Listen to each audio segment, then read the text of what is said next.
Sure,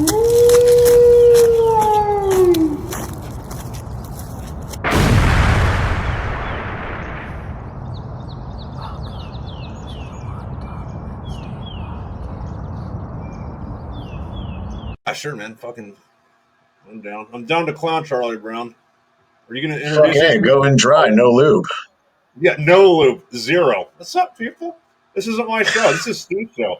He should probably be talking right now and introducing me, but this is Steve. He's a fun guy. He's got a podcast. He doesn't, though, talk to New Zealanders enough for me to know secondhand if Lucy Lawless's titties are really that flawless. Well, considering this is going to come out after that one, I'll just go ahead and give you the spoiler alert flat out first and foremost. They've never seen her there. Son of a bitch. Yeah, yeah. I was like, fucking A. Damn. I was really interested because, I was going for the two part of that question. First part, have you ever ran into Lucy Lawless? And they're like, you're bringing up Xena? We haven't heard that in forever. I'm like, yeah, I am, man. And they're like, nope, we've Why never the seen fuck her. It's a wouldn't I big be? island. You never seen the Xena? Oh, all right.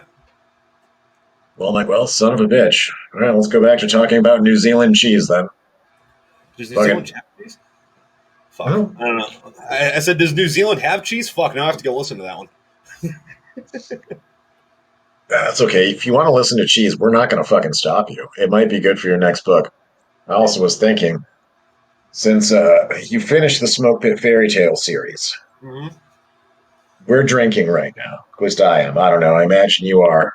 No, I'm not. I'm actually a Quaker. I live in Pennsylvania. Complete teetotaler. Alcohol is terrible for your health, and cigarettes will kill you. Don't smoke, kids. Yes, don't do that. Those are both very bad things. The other thing is, since you're a Quaker, does that mean you can get me a good deal on some oatmeal? So fun fact about this, and not to get too meta on this or anything, but like the shit you buy at the store is fucking garbage. The if you really want Yes. good fucking oatmeal, like well, you're shit out of luck because good oatmeal doesn't fucking exist. But if you want good grits, you can get that online. There's a place called Palmetto. I think they make it in South Carolina. It's good. Sounds like a South Carolina thing if it's in Palmetto. Yeah. So, yeah, my idea is this. You finished the Smoke Pit Fairy Tale series. So, what's the name of the place where you drink beer outside of the barracks? I The mean, beer garden. maybe where you're from. Yeah, Airwing, we were fancy. They had a gazebo. Oh man, really? Damn. I mean, we had a gazebo in Suriname Palms, but it got torn down and we used it as firewood. And then the battalion got fucking bitched at for like 4 weekends fucking straight.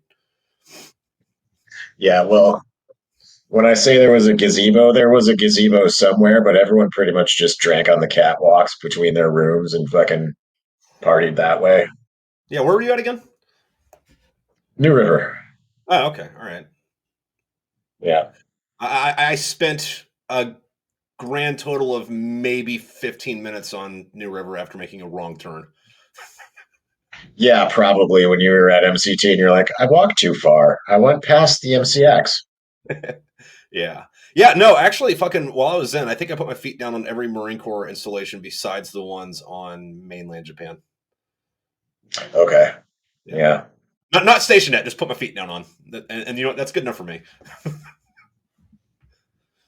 I think the best I've done is just the East Coast.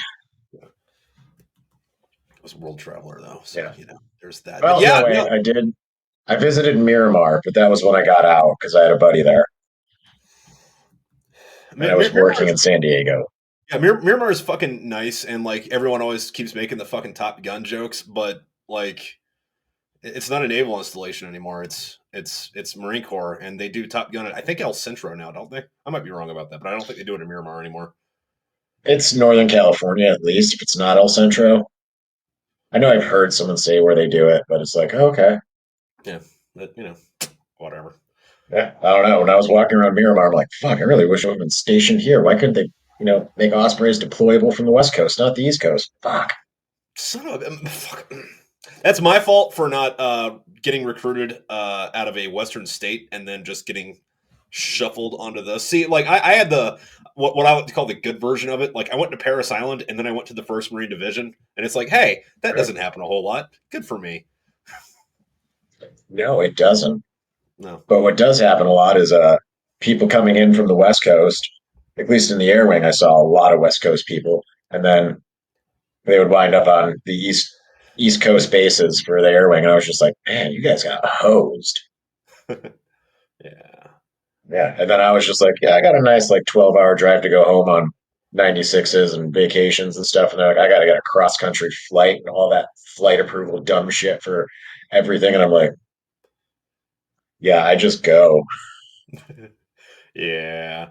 No, but yeah, no, fucking, it's cool. And I know at some point we'll get into this later, like, for people that want to stick around for book stuff. But you said you just finished the fifth one? Yes. Okay, so at some point later, we're going to have hey, listen, we're going to talk about these first five. And if you don't want spoilers, well, fuck you. All I will say is this: this will be the starting opening salvo of that. Is that as soon as you get past book four, it feels pretty easy. It was like book four was like this fucking Yeah. thick, and all the other ones that I've had like so far were like this thick. So I'm like, oh fuck! I'm just like I gotta crank through four. I like forced myself, but I also wasn't flying when I was reading four. So like, Mm, well, I was for the last half of it. Like yeah. I took a flight to work down here where I am now in Alabama. By the way, this is the only time of year I like being in Alabama. Fucking, it's not Yeah. February yet. January. Yeah. Winter. They're like, hey, do you want to go work in Alabama for the winter? I'm like, Sure, yeah, fucking why dude. not? Try to schedule your shit to where you're always just in a t-shirt.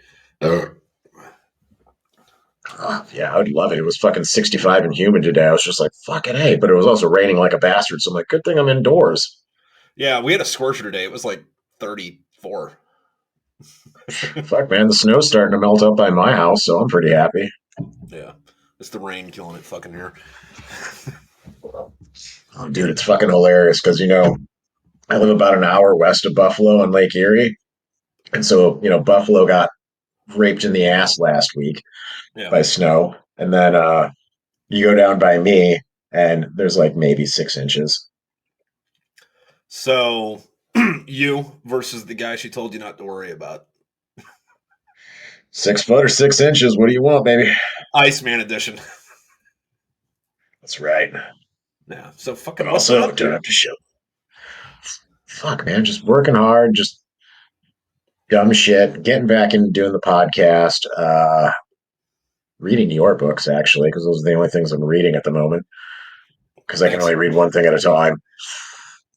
And then, I don't know, blasting metal and trying to figure out which concerts I'm going to this year.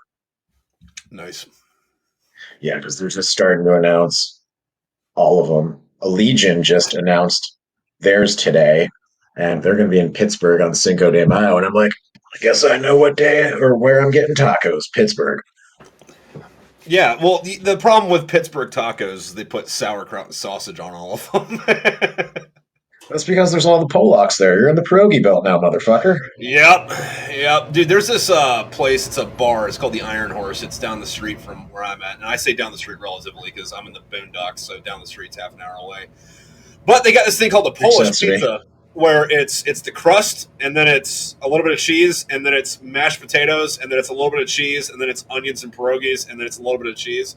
And you get that, and you think, oh yeah, I can eat one of those. You get through like half a fucking slice, and you're like, all right, well I've reached this decade's fucking carb limit. I need to go lie down. I don't know if I will be waking up or not. Fucking someone kick me if I shit myself. So I should probably then tell you that I'm Polish, Okay. by descent, not like from Poland. So that sounds amazing to me. Yeah, I'm not on that side of the fucking Yeah. Polish food thing. Like I like the shit. There's this Spallucci. Is that what it's called? Where it's like little bow ties and fucking like little tiny pierogies. Palut? No. Palucci's a fucking soap. I don't know. It's almost like a fucking Yeah. soup, but it's almost like chicken noodle soup, just with like only that much broth instead of a bowl of it, and then like little bow ties and little tiny pierogies like that. I'd have to ask my mom or one of my aunts. Be like, Mom, what the hell is this? And then why have you never made it for me? Yeah.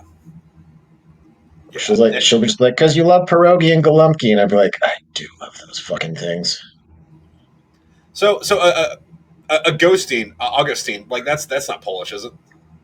It's Americanized Italian. Oh, you're one of It was those kind of originally Poles. August. Got it. Yeah, it was originally Augustini. But my grandpa, the one who was in the Navy in World War II, Pacific Theater, he didn't like to spell it Augustini. So there's like 4 legal documents that have his name as Augustini. And it's like his birth certificate. He joined the Navy at 17 for World War II. So his dad signed for him. So that one says Augustini. And then I think his death certificate and like some other random thing, but everything else he signed to Augustine. And That that's how he reminds me. changed his name. We had a guy fucking he was one of my corporals when I got to the fucking fleet, and his granddad, when he came over here from through fucking Ellis Island, didn't want to be discriminated against because he's fucking Italian. So he changed his name to fucking Church, right? So like granddad had his real name changed to Church, had a kid, changed it to Church, had a kid, and it was still Church. But that dude Church, when he got married, he decided he wanted to go back to his granddad's original name. So when he got married, fucking while his wife is doing the fucking like documents to change her name, he changed his name back to his granddad's original name, right? And since he did that when he was in the fleet, every time a fucking boot would show up and we are introducing him to people, we'd be like, "Oh yeah, and that's Giannetti over there. Fucking, he's got some weird stuff going on. We don't really, whatever." What do you mean he's got some weird stuff going on, Lance Corporal? It's like, well, when he got married, he changed his name to his wife's name, and none of us really ever figured out why. Just priming it, and then like within 2 or 3 days, he'd come running out of the office. Which one of you motherfuckers told the boot that I changed my name to my fucking wife's last name? And it's like, that's what you did, didn't you, Corporal? Fuck you! Oh god, that's fucking awesome. Old world shenanigans. I was gonna say fucking something. Oh, yeah, that's what it was. So my great grandpa, when he came here from Italy, did not go in World War One, then got drafted into World War One. That's not the fun part of the story. So he was actually, I forget which fucking division it was. He was in the one division in the Army in World War One that was under command of the Marines. So he was there with, I forget who it was. But there was only one, that was the first time that a Marine was in charge of an Army division along with a Marine division. Yeah. So that was the first time. And then my grandpa was Fleet Marine Forces. And he said, I got sent to Camp Pendleton for 2 weeks to learn how to use an automatic weapon. He's like, and then I watched them put those dumb bastards through the fucking surf all through boot camp and all that shit, and then send their dumb asses off on my boat. So I'm just like, all right. Yeah, I often like wonder what it was like in like military training before I went, and you'd be surprised how fucking hard it is to fucking figure that shit out. Where it's like, because like for those of you who have not read my books, there is a character that you think dies in one of the books, and then later another character gets a letter from him in the future, and it turns out that he just got sent to the fucking past, and he was the old guy from the first book. And while he was in the past, he went to go do Vietnam. So I've been looking up, what military training was like during Vietnam. There's no fucking blatant information about that. Like, you have to go back and like read fucking dudes' memoirs and just like put it together. Yep. Have you ever read The Things They Carried? A long time ago, about the same time I read A Soldier's Load.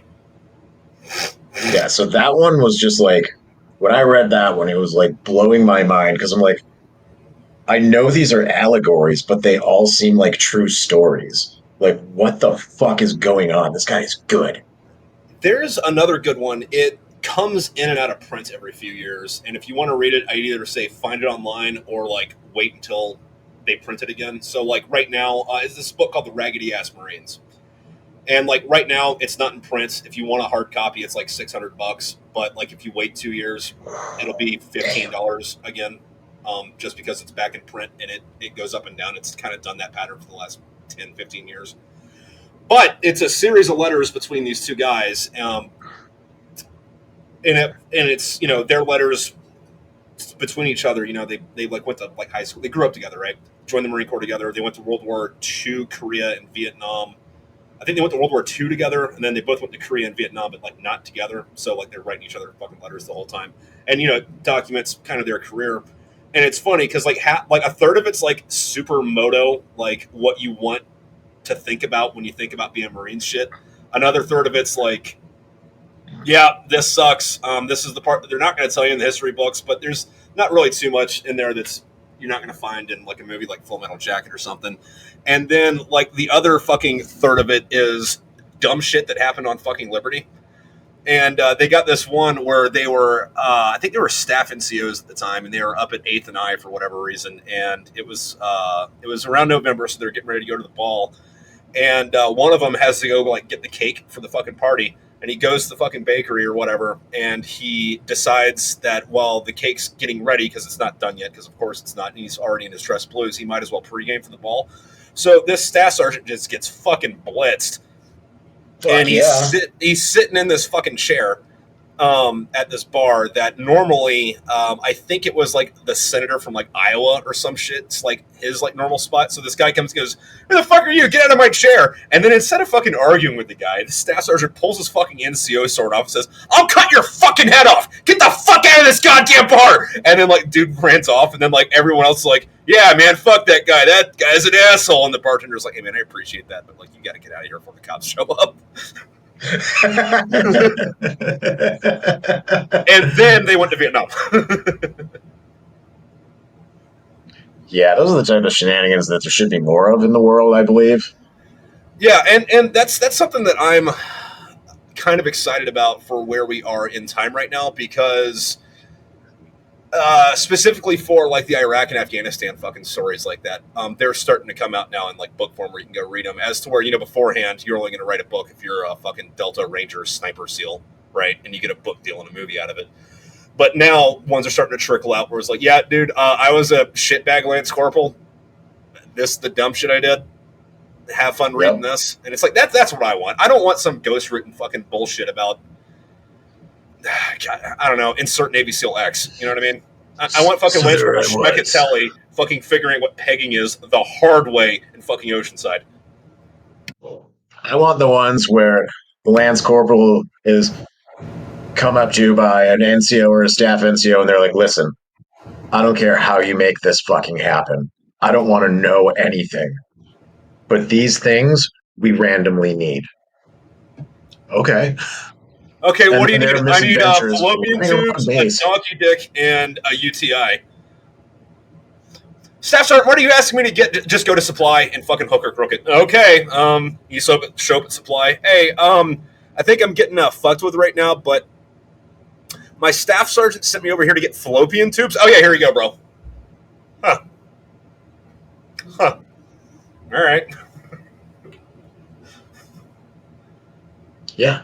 No, shit like that. Like, I got asked all the time to like go break into the base hazmat and go steal fucking like engine oil and like shit that we needed to do our jobs. And we're just like, okay, how come they won't give this to us? All right, so hold on, let me do this right. It was the distant future of 2007. I was on a special Black Ops mission to get Windex from Battalion Supply because they wouldn't issue it to us. They picked me for the mission. They pulled me out of retirement, and by out of retirement, I mean it was Monday formation. I'd spent my time drinking too much and watching NASCAR. So there I was, 1900 on a Sunday night, because that's when night shift crews start. Wasn't a fucking nitrile glove in the fucking squadron, building, or anywhere. So I had to go break into a few places to find some. Oh, the other fun one. So there I was, removing screws from a panel. One of them stripped out. So I had to get my secret valve grinding compound out from my. Everyone took their patch, cut a slit in it, then you can hide things in your patch that you couldn't bring out on the flight line because you bring things out on the flight line. It's like, hey, that can come out and get sucked into the aircraft engine. Well, the aircraft engine is 20 feet in the air, so I highly fucking doubt it. That's where the intake is on this one. Different story. So pull my valve grinding compound, working on some shit because you shove valve grinding compound into a strip screw, and then you can shove the bit in, and then you can, makes up the void space, and you can get the things out. Basically, that's the short story of how you remove strip screws on an aircraft. So, got one of those. And then, in the darkness of night, put my valve grinding compound back in my secret pouch, and I went back to my business after I got the floorboard out, or whatever the fuck I was doing. Yeah, that's basically the shenanigans of everyday Marines in the air wing. Picture it. It's the distant future of 2009. We're out on Libo, Oceanside, California. It's me and my trusty corpsman. His name is Doc. We're down at the Pier View pub, and we find these girls. Well, he finds a girl, and her friend, they also called her a girl. I wasn't sure she wasn't a porpoise, but, I'm not one to ask questions. I'm not a taxonomicist. Anyway, Doc starts chatting up little Blondie. The beach whale comes in for the cock block, and then I am an expert wingman. Because you never leave your wingman. You can call me Iceman. Anyway, I come into wingman. I start chatting up the fucking beluga. One thing leads to another. I'm in the back of Doc's Mustang, fucking this chick in the ass. We're going at it. I can smell everything. She's so big that, we can't fit in the back of a 1972 Mustang. I know what you're thinking. A Mustang back seats are not that big. They were in 1972. They were meant for a family of 10.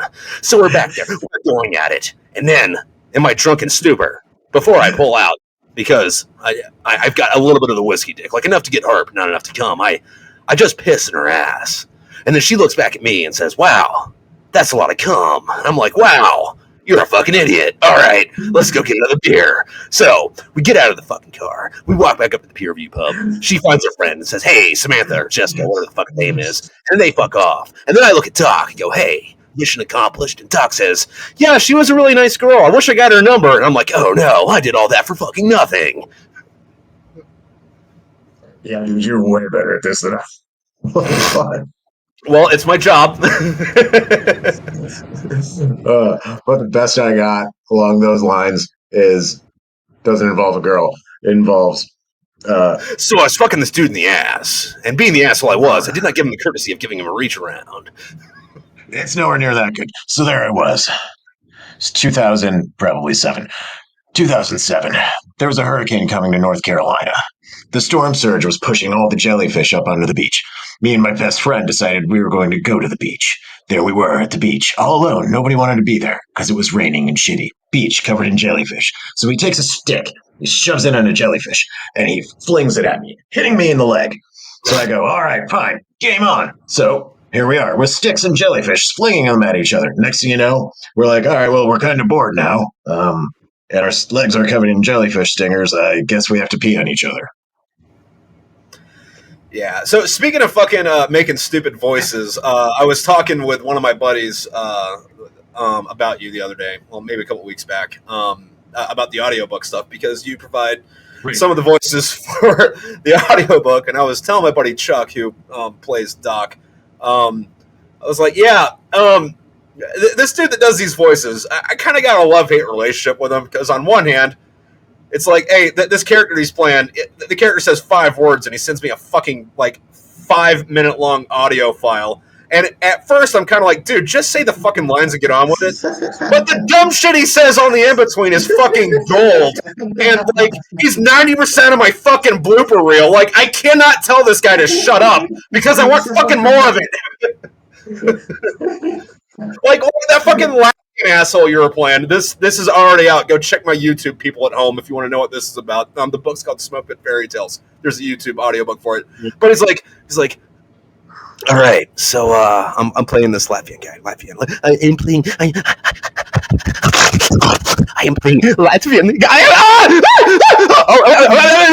Would you like a beer? Give him the fucking beer. Oh, and he drinks the beer. It's fucking delicious. Would you like another beer?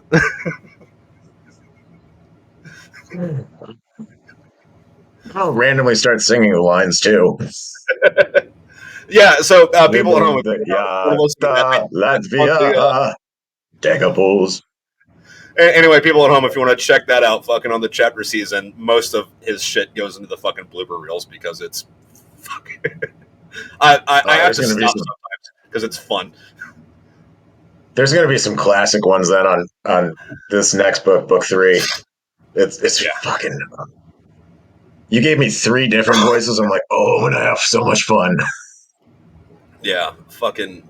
Yeah, and that's been fun too because like you get all kinds of different shits from every kind of people. Because like I tell everybody the same thing: hey, give me this shit, file it like this, say this, and nobody sends it the fucking same. Like I get some people that send me an individual file for like every fucking line they speak, and it's like, thanks, I appreciate that, awesome. Some people are just here's the lines, whatever, and then like a quarter of the people fucking at least give me something for the fucking blooper reel, but. I got one today because I'm still collecting the shit for the 3rd book, and it's for the character Penelope, which is played by a British comedian named Diane Spencer, who's hilarious. You should all go check out her shit. It's all on YouTube. It's great. But fucking and the script, like all right, here's like a sex scene. There's like 10 words. She like does it once. She's like, I don't know about that. I'm gonna do that again. Does it again. I don't know about that. Well, let me do that a little bit raunchier. Just like. Leans the fuck into it, and then it's like 15 seconds of her laughing, and then like she abruptly shuts up and says, Tripp, I don't know how I'm going to explain this to my neighbors, but I hope you like it. Also, for context, like when her normal speaking voice is like frail English woman, so it's like, Tripp, it's like, why is Mary Poppins doing this sex scene? That's fucking awesome.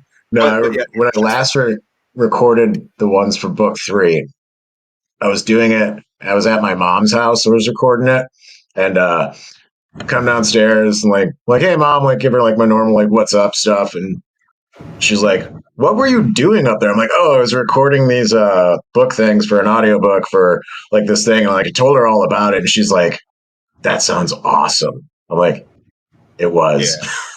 Well, the other thing though too is like. I tried listening to audiobooks, so because I figured, hey, listen, I like reading, I want the fucking information, I want the fucking story, and if I'm listening to an audiobook, I can listen to the audiobook and do something else at the same time.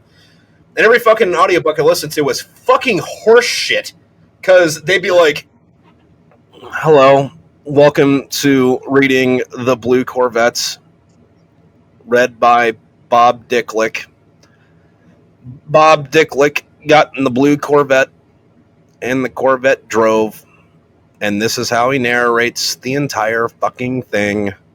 Also, Bob said this to Cindy, and Cindy said yes, and Bob said that's cool. And it's like, dude, no, I'm gonna cut all that shit out, man. Fucking, if I got different voice actors doing different shit, I can cut out all the fucking he said, she said shit.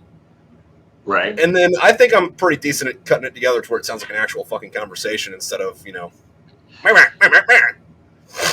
I would agree to that. Also, because you're throwing it up on YouTube, you got all those photos, like the short stills that go along with the scenes of it too. So it's like, fuck, this is awesome.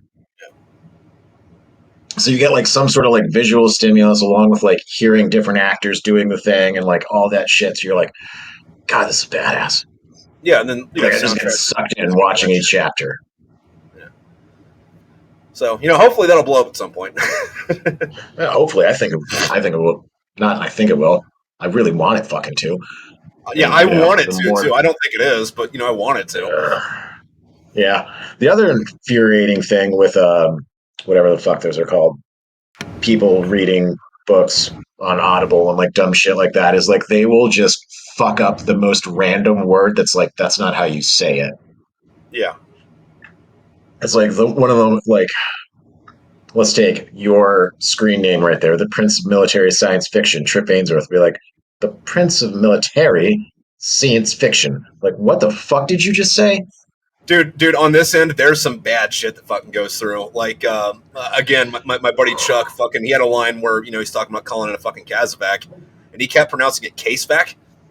And I was like, hey, man, why are you pronouncing this Casevac? He's like, what is it? Oh, that's supposed to be Kazovac. I'm like, you were in recon, weren't you? And he's like, shut up.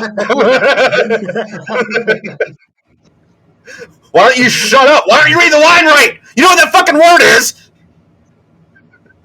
You didn't do your fucking MCI for spelling and reading writing for Marines, motherfucker. Haven't you called these in real life? That's different. That's different. That's different. All right. But yeah. Yep. No, I tried to fucking send it for you because I wanted it to be entertaining, and you're like, this guy is one of these. This guy is this. It's like, all right, I'm gonna fucking try at least.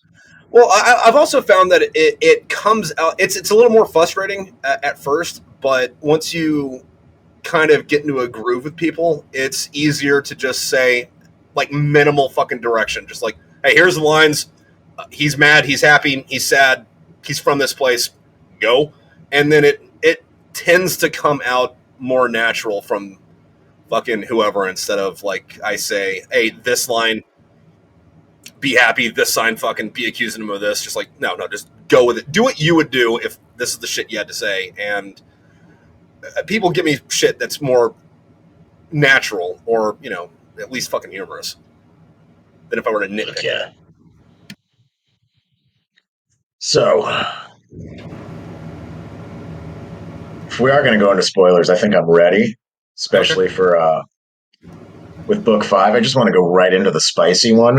All right. There's an interesting scene where after the main character of book 5, who is not the main character of books 1, 2, and 3, but his son, living on Mars, and his surrogate mother is the best friend of the Marine and also the Sergeant Major of the Marine Corps.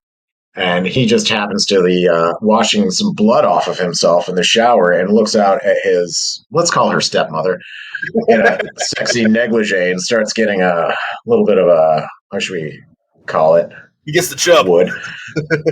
It's like, oh my God, he's about to write fucking Martian science fiction MILF porn up in here. I was like, I was getting ready for it. I'm like, damn it. Succeeded where my father failed. Well, one of the things I thought was funny about that scene, though, too, is, that character's been around since the first book, Gladevine. Yeah. And I intentionally did not sexualize that character at the fuck all until that scene for that. Not so much for the shower scene, but the part where she's reading the romance novel. And then she's like, why are women depicted like this? And then I depict her like that. And that's the first and only time I do that to the character. For fucking point. Who is also, by the way, the Sergeant Major of the Marine Corps. And the entire first book is just Hank, like, after he comes back from the war, it's just like, I got this hot alien girlfriend and I'm lusting after my coworker. Yeah. It's like, my God, that's a good problem to have. Well, I mean, hey, dude, Sergeant Majors come from somewhere. Like, they don't just sprout out of the fucking ground. They were fucking dumbass retards like us at one point, too. They just got to pretend like they're not when they're at work. So there was a female Sergeant Major at one of the VMMs. So when they split off of my unit and they went back to, like, being a deployable unit. Fuck, which one was it? So there was a female Sergeant Major there, obviously older. She looks like an old school fucking Marine. And one of my buddies, Johnny Euro, was at that unit. And this is what happened to Johnny Euro when they went on port call with that Sergeant Major, is she got blackout drunk and started hitting on him. He's like, I was definitely thinking about it. Nice. I'm like, Euro, you would have went down in history and you could also went down on the Sergeant Major. Dude, I was at this house party like right before I got out of the fucking Marines. And I don't know who all was there. Like, it wasn't like an officer party, and it wasn't like a staff NCO party, and it wasn't like a NCO party, and it wasn't like a junior Marine party, but like the ranks were diversified and represented, as one might say. But fucking at the time, I'm the platoon sergeant. I'm about to fucking get out, and I'm in the hot tub with our battalion fucking adjutant, who's a fucking female, right? And we get talking about something. We're all shooting the banner or something, and fucking for one reason or another, she decides to fucking look over at me and go, "Yeah, okay, Pogue." A female battalion adjutant called me this, right? So like, I stopped the fucking conversation, and I'm like, "Ma'am, if you don't mind me, don't call me ma'am. I'm not in uniform." Okay, fucking Samantha. Her name's not Samantha, but I'm calling her Samantha. So yeah. Anyway, I'm like, okay, Samantha. Hey, when did you graduate? When did you go to fucking OCS? She's like, oh yeah, this year. So I'm like, all right, so this year, and then if you were in OCS for this long, you were in college for that. So you, I haven't killed anybody since you were in 8th grade, and she didn't talk to me the rest of the time I was in the Marine Corps. It was kind of fun.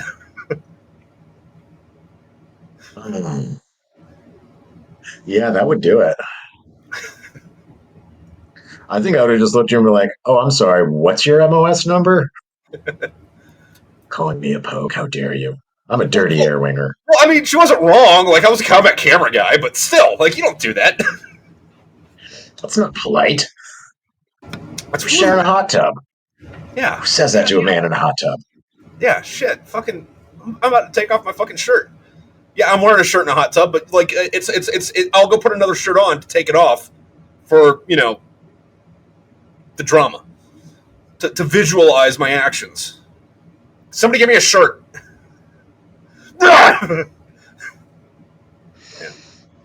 Yeah, you got to take off your moto shirt and you got to leave him like, I've had enough of this shit, you fucking young ass pogue. Then go put on a fucking non-moto shirt. Dude, I used to wear moto shirts all the time, dude. Fucking, A, they were cheap. B, if you walked in the Oceanside in jeans, combat boots, and a moto shirt, and you didn't get laid, something was wrong with you. Like, fucking, I don't know why, but that fucking worked. If anyone is still in the Marine Corps stationed in Camp Pendleton, please try this for me to let me know if it still works and then get back to us. But I'd walk out my fucking banners with a fucking, like, bright red 1775 shirt, and then, like, it'd take me 2 hours to get laid. Like, and This is for science. We need to know. Anywhere else. Yeah. I've never been that consistent anywhere the fuck else. Like, and I wasn't even that much of a Superman whore, except for, like, at that time, it's like, I'm 22, I just got back from Afghanistan. I'm going right back. This works. That sounds like fucking heaven. What I want is for someone to use that shirt, and then I also need for science someone to go to Leatherneck for Life and get the yellow shirt that Gunny Highway wore in. That's not fair. That's not fair. That one's not fair because then you're doing the Clint Eastwood, and like that's different. There's a difference between like being stupid boot and like I'm trying to look like Clint Eastwood. Because if you're trying to look like Clint Eastwood, of course that's going to work. Okay, but how many 18 to 22-year-old females in Oceanside, California have seen that movie or would get the reference? They would just see the yellow Marine Corps shirt, the little running bulldog on it, all cute. The exact same amount that know how to walk from their house to Camp Hornell. See, that's a number that's unquantifiable to me because it's an unknown. I don't know the distance between houses and Camp Hornell. The ones that are familiar with your barracks number. How about that? Got it. Like, oh, hey, this place. What do you mean, oh, hey, this place? I did DoorDash here for a while. Okay, Samantha. I don't actually know any DoorDash. My best friend's wife is named Samantha. Well, sorry for dragging her name through the mud, but, it's got to be somebody. Well, she also lives nowhere near. Well, she didn't live anywhere near. Now she lives in Wilmington, North Carolina. So it's like an hour away, but she still avoids Jacksonville like the plague. As one should. Don't blame her. New beer.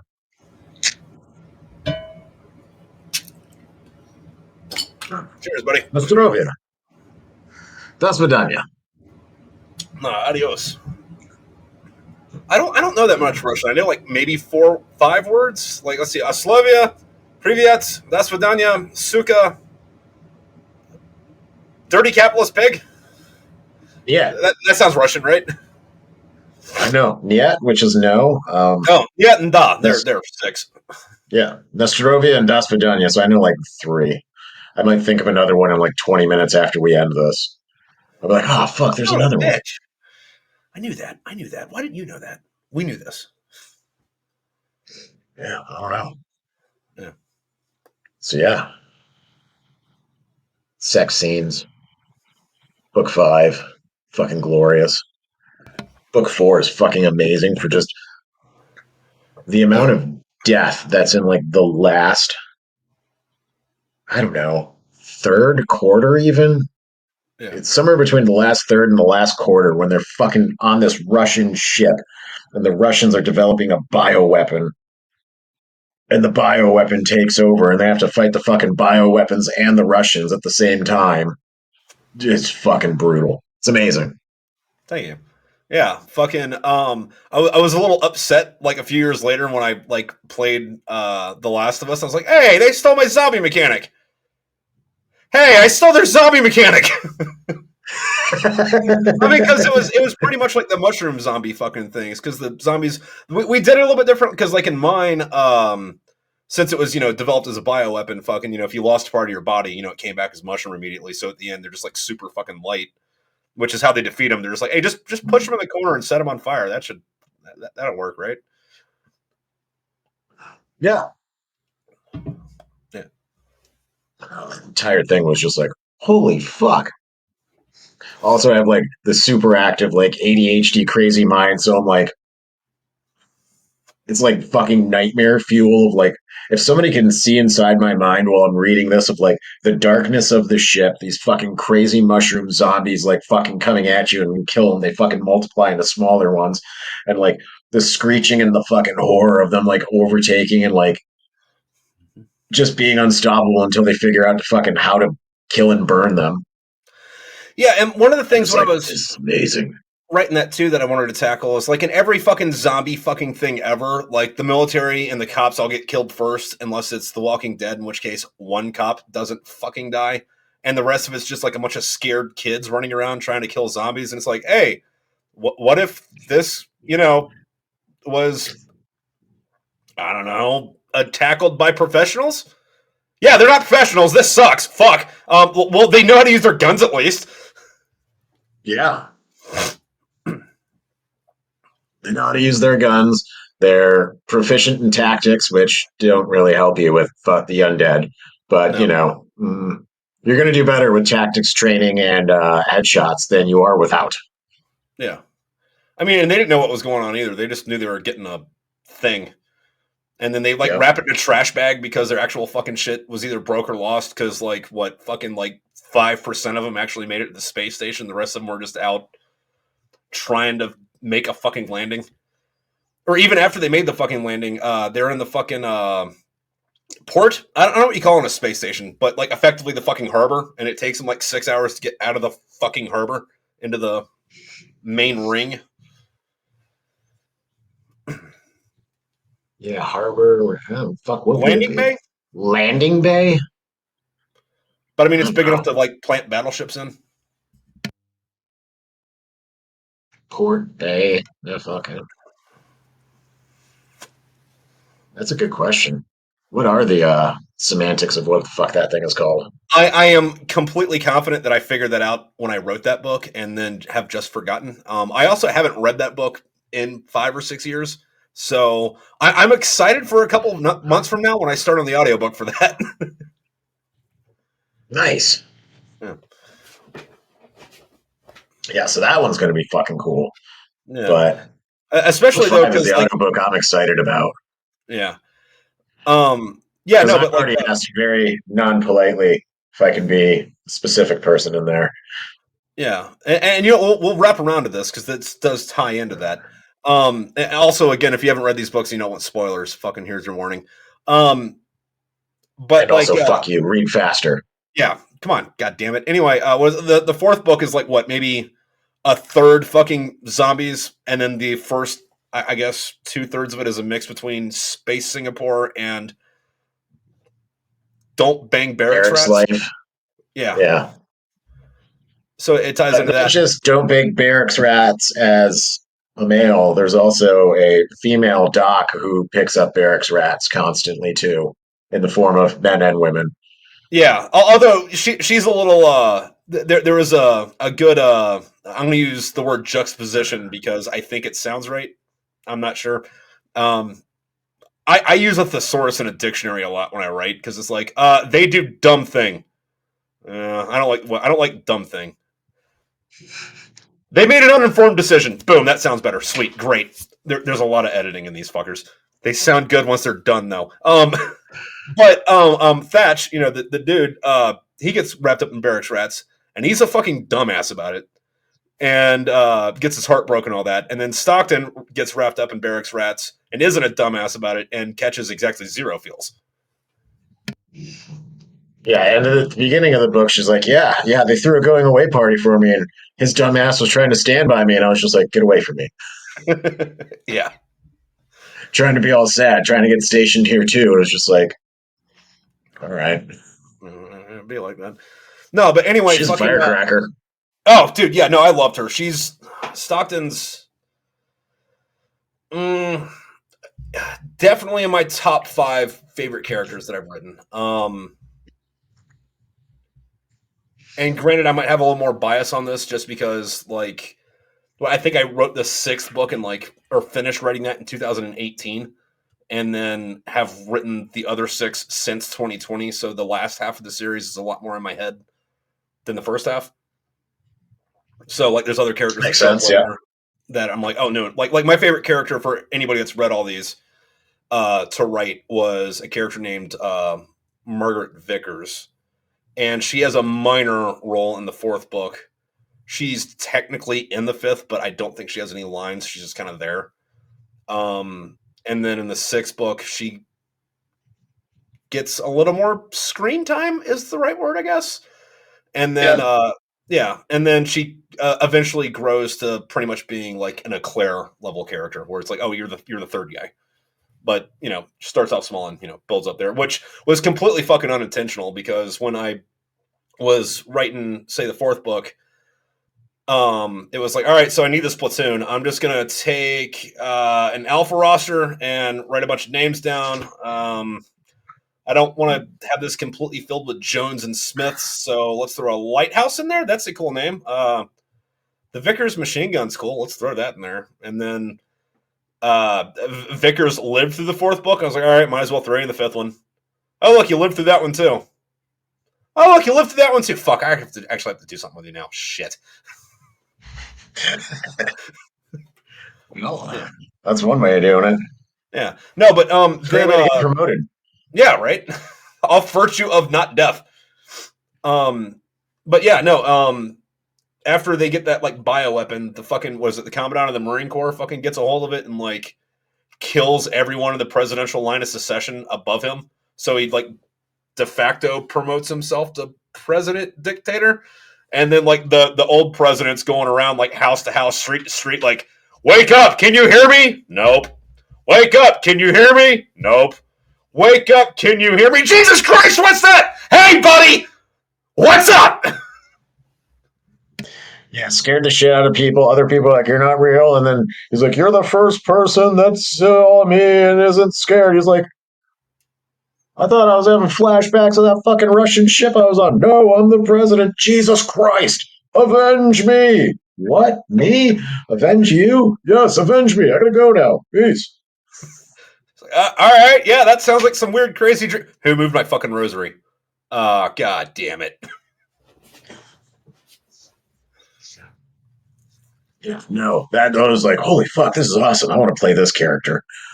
That's all I thought while I was reading it. I'm like, I want to play this guy. Like, I can have fun with it. I'm gonna bring the fucking drama. Fuck yeah. Yeah, no. That was good. Yeah, no, I'm super excited for because I'm through the 5th. Pretty sure I can crush the fucking 6th one that I've stupidly left at my mom's house. Oh, no. Because I bought 5 and 6 at the same time. I'm like, I'm not going to finish this in 1 week. Finished it in a day because I well, to be fair, the 5th pages. one's also the shortest one. Oh, okay. Well, the 6 doesn't look much bigger. I'm like, I don't need it. Now I'm like, sitting around here going, fuck, what am I going to read on my flight back? God damn it. I'm just going to play Angry Birds. Do people still play Angry Birds? Probably. I've seen it. in the app stores still. Maybe as soon as like 3 years ago. I don't remember the last time I looked. Yeah. When I get bored and I do actually play a game, it's called Boom Dots, and basically it's just like this dot that goes back and forth, and you fucking shoot it up at like the right time, and you have to like hit something, and every like 10 rounds that you like achieve, like it'll change like the shape, so eventually it like become like a duck and like a bullet and other things like that. I'm like, that's pretty fun. So I have a story tie into this, right? So I recently found that there was like a shitty version of Command and Conquer, like in the fucking Yes. game store, and I've been playing that because I don't know, it's neat. But there was like a 15-year period where I swore off Command and Conquer, right? Like, so I grew up playing this game. I fucking loved like Red Alert 2, I think was like the big one. And then I got really big into fucking generals, like to the point to where, like, I'm a fucking Lance Corporal in the barracks. And what I would do is on the weekends, I'd drive off base to the fucking Del Taco, get like a box of fucking burritos and some beer, and drive home or back to the barracks, eat burritos, drink beer, play Command and Conquer, wake up, go to PT on fucking Monday. Like that was like my fucking life for a bit. But I was talking to this chick, right? And it never go anywhere. It never went anywhere. But like it was at the point in the relationship where it's like, hey, maybe we'll send nudes, see where that goes, blah blah blah, whatever. And I had this fucking dream that I was making out with her on the couch. And I went to pull her pants off, and she did the no thing. And my immediate response was, I have to build more tanks. So I deleted that fucking game and swore it off.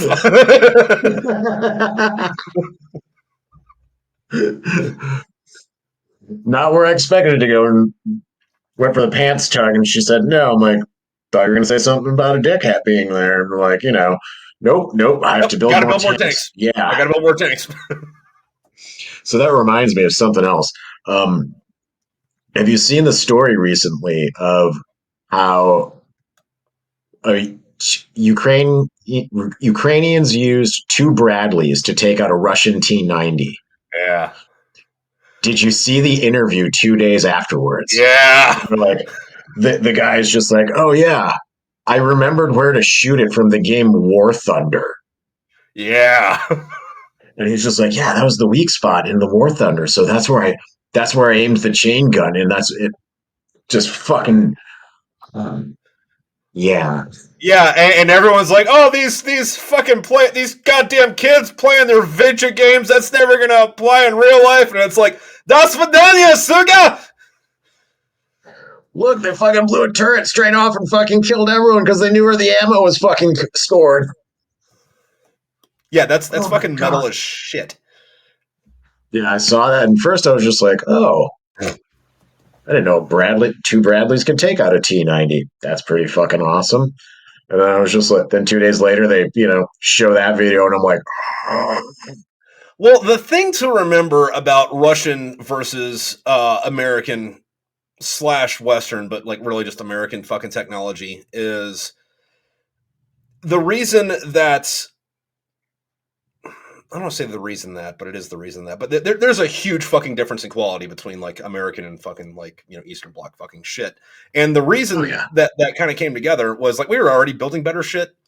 But like in the 70s and 80s, they were saying, hey, look, we're building level 9 stuff. You only have level 3 stuff. And then we're like, all right, well, if you have level 9 stuff, we're going to build level 20 shit so we can kill it. And then it turned out that the Russians were only making level 2 shit and just lying about it. So when it comes head to head, it's like level 2 versus fucking level 20. They're like, why is this so more? Because you told us you had level 9 shit, man. Did you? We didn't build shit to kill the stuff you had. We built shit to kill the stuff you said you had.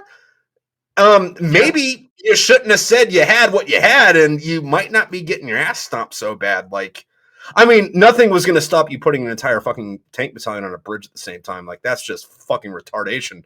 But besides that, like, don't cry wolf, bitch. Well, that and their entire, whatever the fuck you call that, like upper echelon officer corps, just like robbing the fucking military blind so that they can line their pockets, and like logistically, they're just like fucked. They're like can't get gas in their tanks. Like the initial invasion into Ukraine, they like made it 50 miles and then they ran out of gas and the guys are just like, all right, well, I guess I'll just walk back to Russia now.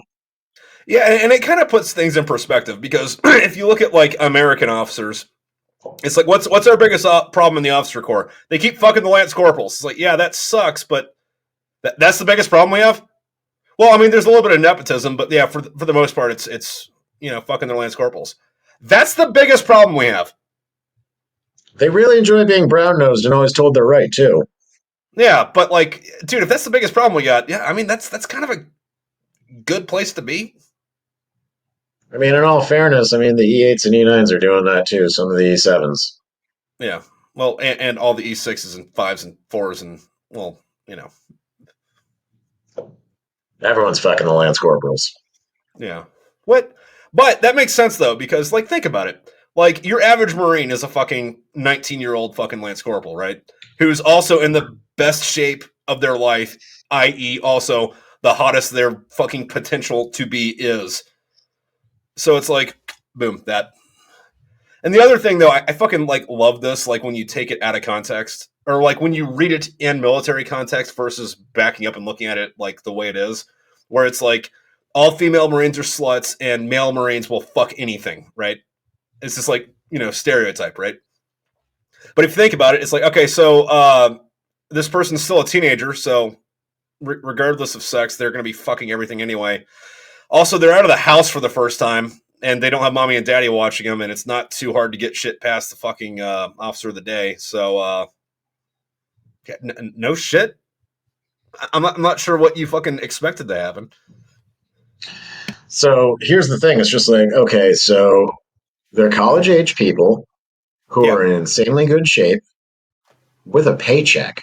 What do people do in college? Well, they drink and fuck. Well, what do you expect these people to do that have a paycheck that are in really good shape? They drink and Uh, fuck. be hot, pay for drinks, and then fuck. Yeah. Weird. Weird. Why are all these teenagers having sex? Ah! Get out of What's here. going on? This isn't in the Bible. There shouldn't be doing that. I'm from the Midwest. That just means you're freaky when you're nobody's looking. Look, fucking, I fucking hate that argument too. Like, yeah, sure, I get the whole Bible Belt thing, but like, look, Jesus does not look any kinder on you fucking or using a fucking corn ear as a dildo than he does for fucking your cousin. Uh,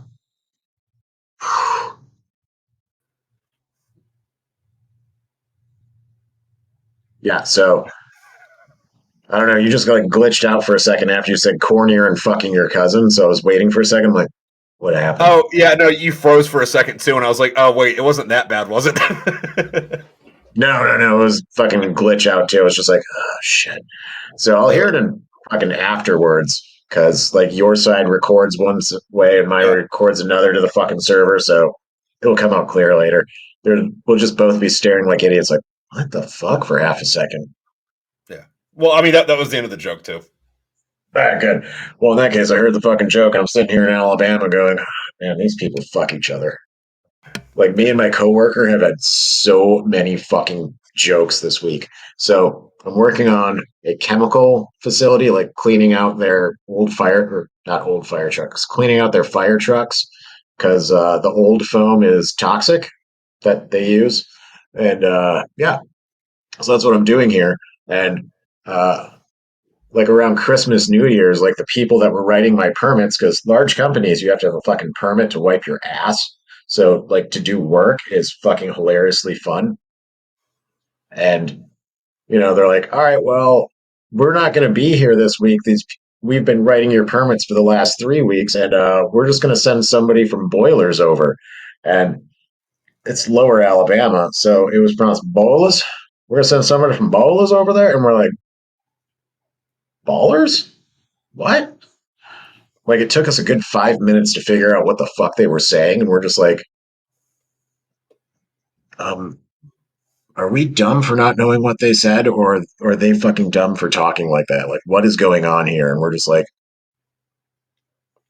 I don't know. And then this morning, like we stopped at like this one random gas station to pick up waters. So my buddy goes in, grabs the waters, and he comes out and he just goes, "Yeah, yeah, they, I don't know, man. Like it's everyone around here. They all talk like that. I couldn't understand anyone." And he's from Tampa, and he's like, "There's some interesting, you know, accents down that way, but I can't understand this deep South Southern." I'm like, I can kind of, but lived in North Carolina for a while, and he's just like saying something else. I'm like, do you think they make fun of us for enunciating the way we make fun of them for just like rolling words together? He's just like, they can't. I don't think they can even fucking say the way we do. And I'm just like, yeah, I think you're right, man.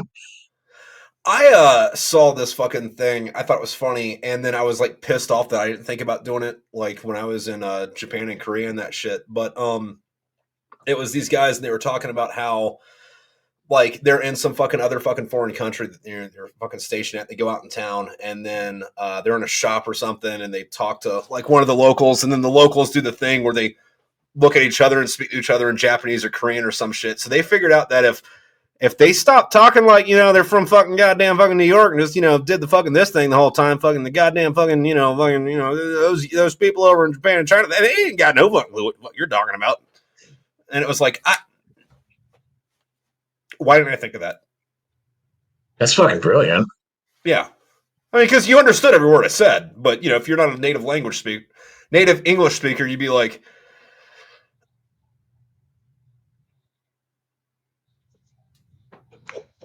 are y'all Al-Qaeda?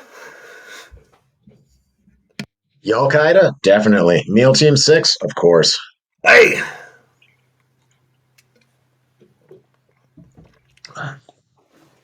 But, yeah. Language is a funny thing. What's a funny thing? Language?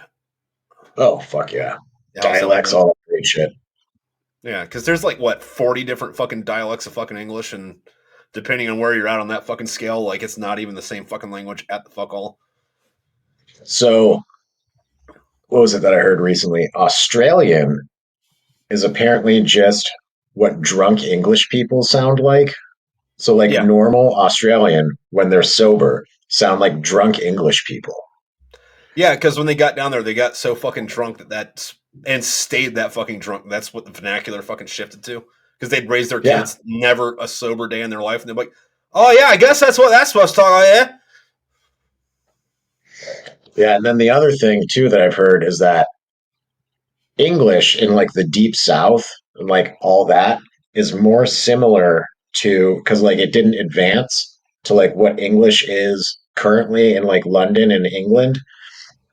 Is more similar to what English was in like the 16 and 1700s than English in England is currently. Oh, dude, no, that's a thing, and it's kind of, I don't want to say easy to prove, because like if you want to like prove that, you got to go like way into fucking etymology and shit. But like one of the easy ways to observe it is if you read, fucking 16th century fucking literature. Like if you go back and read the Canterbury Tales by Geoffrey Chaucer, if you're trying to read it, it makes no fucking sense. But if you say the words out loud, you just sound like you're from fucking Louisiana. Like, I mean, like, hey, so they're going to get breakfast and they're going to eat eggs. Agges. What is Agges? Agus? Eggs? Eggs! Oh, they're eating eggs! All right. Yeah, I've never thought of fucking saying it out loud to fucking figure out what they're saying, because I've always like cracked those open. I'm just like, I'd rather read Lord of the Rings right now. It makes more sense to me. Goodbye. Yeah, I've had like 2 or 3 out of these that fucking worked perfectly fine, and like the same number and handful that just didn't. I'm like, I don't fucking know what I'm doing different or wrong. One of them was flat out my girlfriend's Wi-Fi. I'm like, okay, that one was easy to figure out. I'm just like, okay, that was your Wi-Fi. Well, the bitch of it though too is like fucking I'll be doing these fucking things. Goddamn. Okay, so like between the books releases for the audiobooks on YouTube, what I'm doing is giving myself a buffer month where I, do fucking like, just kind of bullshit talks like this with the people who did the voice acting on the previous book, right? Which, by the way, I got to talk to you about. I think book 2, we're doing that in March, so heads up for that. But when I was doing it, like all the ones where it was like people that like, it was like, all right, yeah, let's talk. You're here. Let's bullshit about it. I don't really care to talk to you, man, but thanks, whatever. Those shows would go fucking great, and everybody I wanted to fucking talk to was plagued with fucking technological fucking glitches. Like fucking, I was talking to one person, and then like I wasn't there for fucking like half of the fucking thing, and like it did the fucking like dual recording fucking shits. So like when I went back later, I could like edit it somewhat because she was just like, all right, well, he's not here right now. I guess this is a 1-person show. Hope you enjoy my face, bitch. And then like, she carried it. But other people, it's like, well, and I don't want to say that I didn't want to talk to the other people. That's not right. It was more like, I'm sure you've ran into this where, how you're talking to somebody and you're trying to make content and like you keep talking and they do the, yep, yeah, the whole fucking time and don't like contribute to the fucking conversation. Yeah, those people. Which they're good friends in like real life or like fucking, we're internet buddies or something. They just suck in front of the fucking screen, which is like, bro, come on, man. Help me out. Say something funny. Do the thing. Bring it in here. Come on. I know you can do this. Let me just put the ball up on the tee for you. All you got to do is hit it. And here it is. It's like, dude, you're a good voice actor. Come on, you use that good voice acting stuff right now. You're just not good at improv. Got it. Great. Awesome. Sick. Your mother has a penis. Whoa. I didn't see that one coming. Oh, either did your dad, which is why he's got a patch. So, there's this pirate, right? He's a boot-ass pirate. He's about to go on his first pirate fucking cruise, right? He's a little anxious, so he goes to the pirate bar. And he sees this crusty old fuck, right? And this guy's got like a patch eye and a peg leg and a hook. And the boot pirate comes up to the old guy and he says, hey, excuse me, sir. The old pirate goes, yeah, what do you want? It's like, if you don't mind me asking, what happened to your leg? And the old pirate goes, oh, yeah, we were fighting the Spanish. And, Karen came up, cannonball came through, blew up my leg, and the ship's carpenter made me this nice peg leg. Boot pirate's like, oh, cool. All right, neat. What happened to your hand? And the old guy's like, well, yeah, we were fighting the English, and we boarded their ships, and I was fighting 2 guys at the same time, and a third guy came up and lopped off my hand, and then a ship's carpenter made me this nice hook. Oh, all right, cool. What happened to your eye? And the old pirate kind of looks a little queasy, and he goes, oh, yeah, that seagull shat my eye. And the young pirate says, well, really? That doesn't seem like that'd be that bad. And he's like, yeah, it was the day after I got my hook.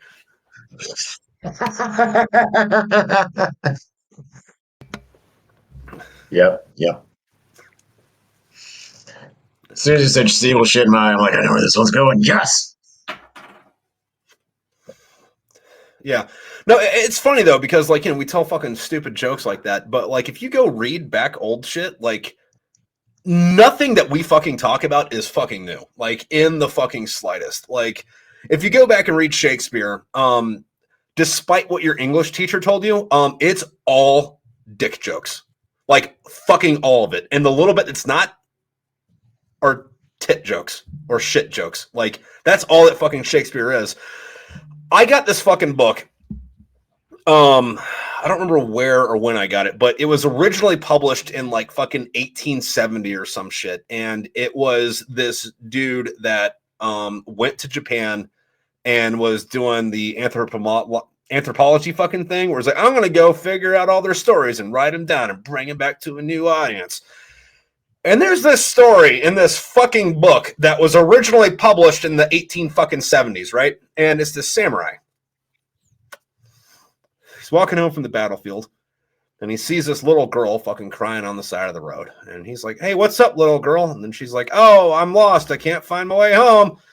And he's like, well, where do you live? And she's like, I live in Kyoto. And he's like, I'm going to Kyoto. You can travel with me. It'll be great.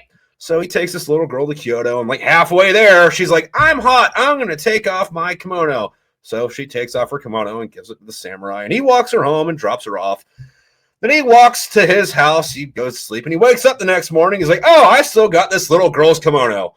So he takes it back to the house and knocks on the door, and is like, hey, Mr. fucking Tonoshiba, or whatever the fuck your name is. Last night, I was walking home. I found little Stacy, or I don't Stacy Kiko-san, and she got hot and took off her kimono, and I'm just trying to return it. And then, the dad says, oh my God, Stacy Kino died 1 year ago today. And it's like, oh, huh, that story's that old. Neat. So around the time that like America started trying to like westernize Japan, and Japan was just like, I want to have nothing of this. So basically their version of like political cartoonists, but like are making like amazing Japanese like pictures like that. All en masse decided that they were going to have depict pictures of Japanese people naked with mighty, mighty farts blowing the Americans like backwards, like, or like white people, Westerners. Like, is that so it's the like, divine wind? What's that? Is that the divine wind?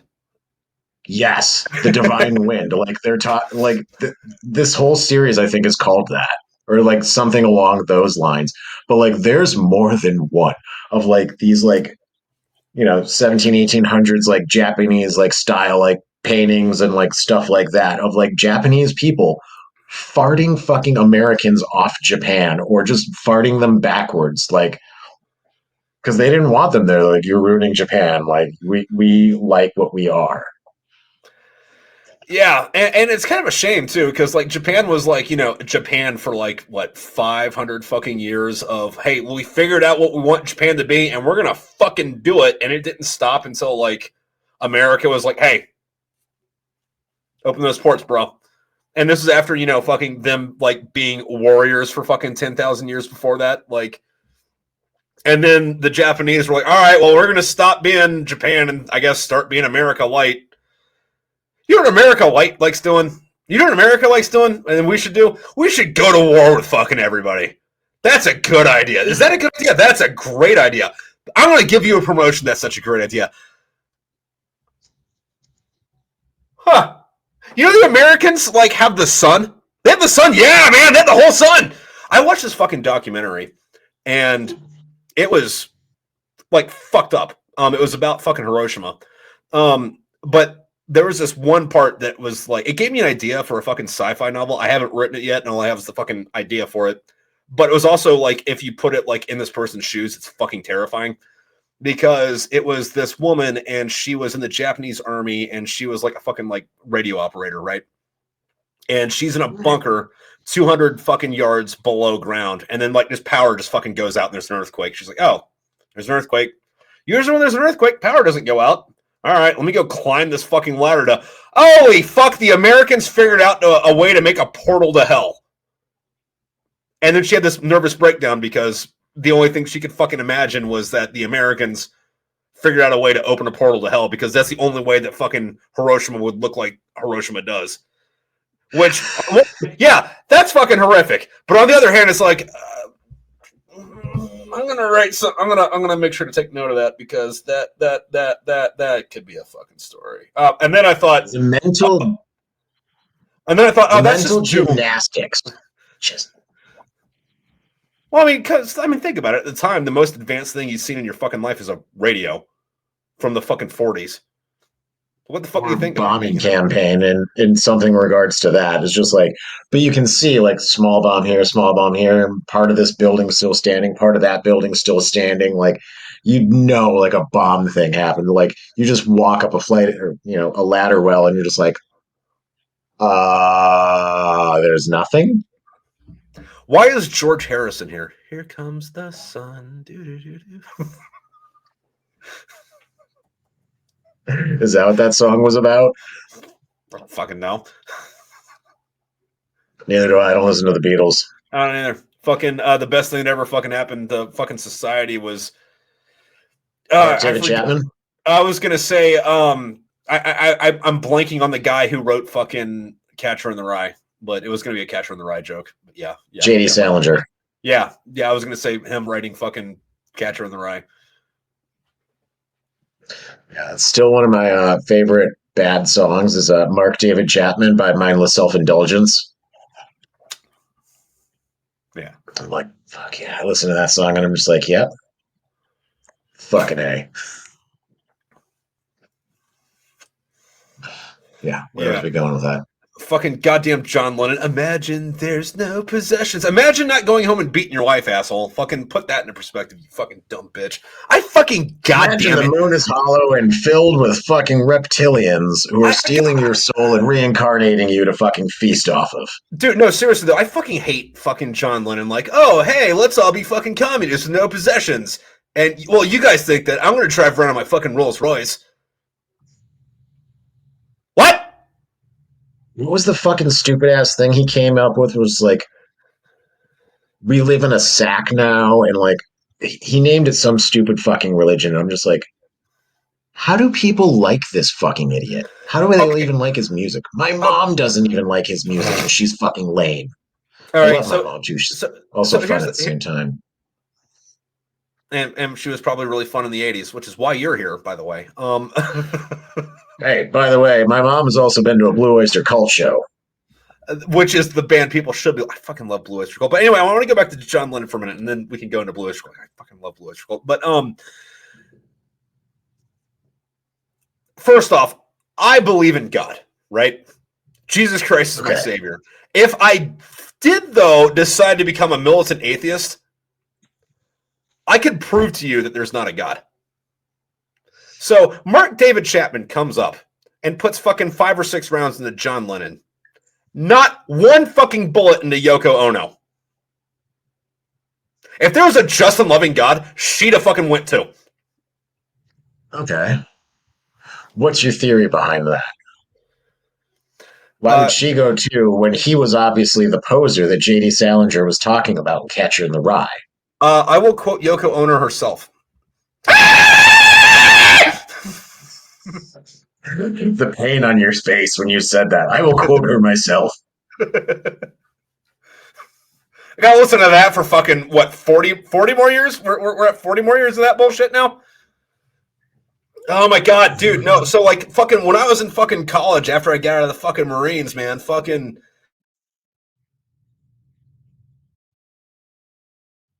like painting.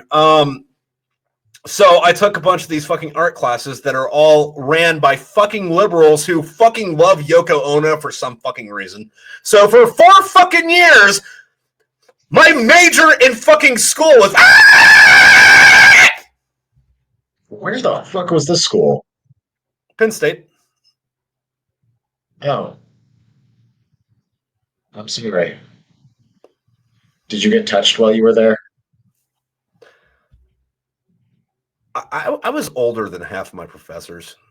Oh, okay. If I were single when I went, I would have made sure that happened. By the football coach? That's the jokes we're making here. You know about that, right? You know, we were Marines, and Marines are in the Department of the Navy, right? Yeah, the men's department. Hey, look, there ain't no chicks in the men's department. It's not gay if you're underway. Just because I took off the uniform doesn't mean I unsnap the boot bands. So it's not gay if you say Slayer halfway through. Yep. But you got to say it like Slayer. You can't be like, oh, Slayer, baby. Yeah. Slay me, baby. Dude, and that's like the slang now because the kids are like, slay, queen. And it's like, slay. You know what that word means? It means to do awesome at something. No, it means ending a fucking human life. Nah, bro, man, but slay! I'm officially the old dude that hates the fucking words the kids use. You dig? We all are. Yeah. I still don't know what Riz means or on cap.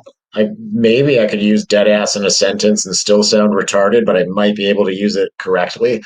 But I'm just like, what the... I've never even actually heard anyone talk like that. And I used to have stepkids. Okay, so I think Riz is like fucking. You got a good outfit and you're bedazzling someone. So you're like not wearing bedazzled clothes, but you were bedazzling someone. Kind of comes from that. I don't know where cap comes from, but I think that cap means bullshit and no cap means no bullshit. So the exact opposite of no shit. So no cap means no shit. And then what was the other one? I don't know. Okay. It's on God, cap. Dead ass. Yeah, that's short for Yes. I am dead ass serious. That's what You that's see, short that for. one makes sense to me, though. Yeah. But yeah, I don't know how I feel about cap because, then they can't say awesome things like, I shit you not. You shit me not? No. If you gave me 2 strings, I shit you not. No, I am not shitting you. That's right. I'm shitting on you because I am German now. Yeah. You know that like Arnold Schwarzenegger's not allowed to fucking do the dubbing for his own films when they get translated into German because he apparently sounds like a complete fucking redneck. Like an American redneck? No. Like whatever the German version of fucking rednecks are, he's one of them. So he's not allowed to Really? he's not allowed to dub his own fucking his own movies because they want that character to sound like a badass and not like, I'll be back, y'all. So wait. If he were to dub his own movies, he'd sound like Tucker and Dale versus Evil. Yeah. Oh, that's fucking awesome. Yeah, to the German speaking world anyway. Now that we got him back up, so we can dive into this, because I know we're both a fan. Austrian Death Machine in February. Dude, I am fucking stoked. And like I fucking think As I Lay Dying is a fucking bitch pussy band. Even though that's all the same guys in Austrian Death Machine, it's like, oh, you're not a bunch of bitch pussies. No, it's only Tim. Yeah, it's like, oh, it's only Tim. Oh, that makes it even fucking better. Because then it's like, okay, so you got like stupid band, and then it's like, oh, same guy, but maybe doing something fucking awesome over here. God, dude, I fucking love Austrian Death Machine.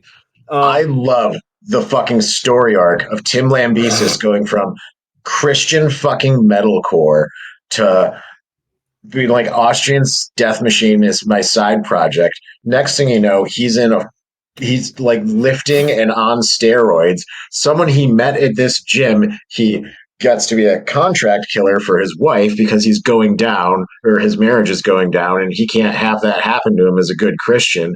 And that person just happened to be a cop who was also giving him steroids. And, so he goes to jail for a little bit, gets out. Now he has a new wife or girlfriend or whatever who's also a metal singer who just doesn't give a fuck that he tried to fucking kill the last person he was with. And he's just like, all right, Austrian Death Machine 4, who's fucking ready? And I'm just like, fucking A, I love this. I'm in. Let's do it. Fucking quad brutal. I'm in for it. Like, you probably got some stories. You've been to jail. You're fucking jacked. You're on roids. Like, this is going to be great. First single, it's like, put your weights back on the rack. I'm like, oh, fucking A. Fuck yeah, fuck, I gotta start working out again. Shit. I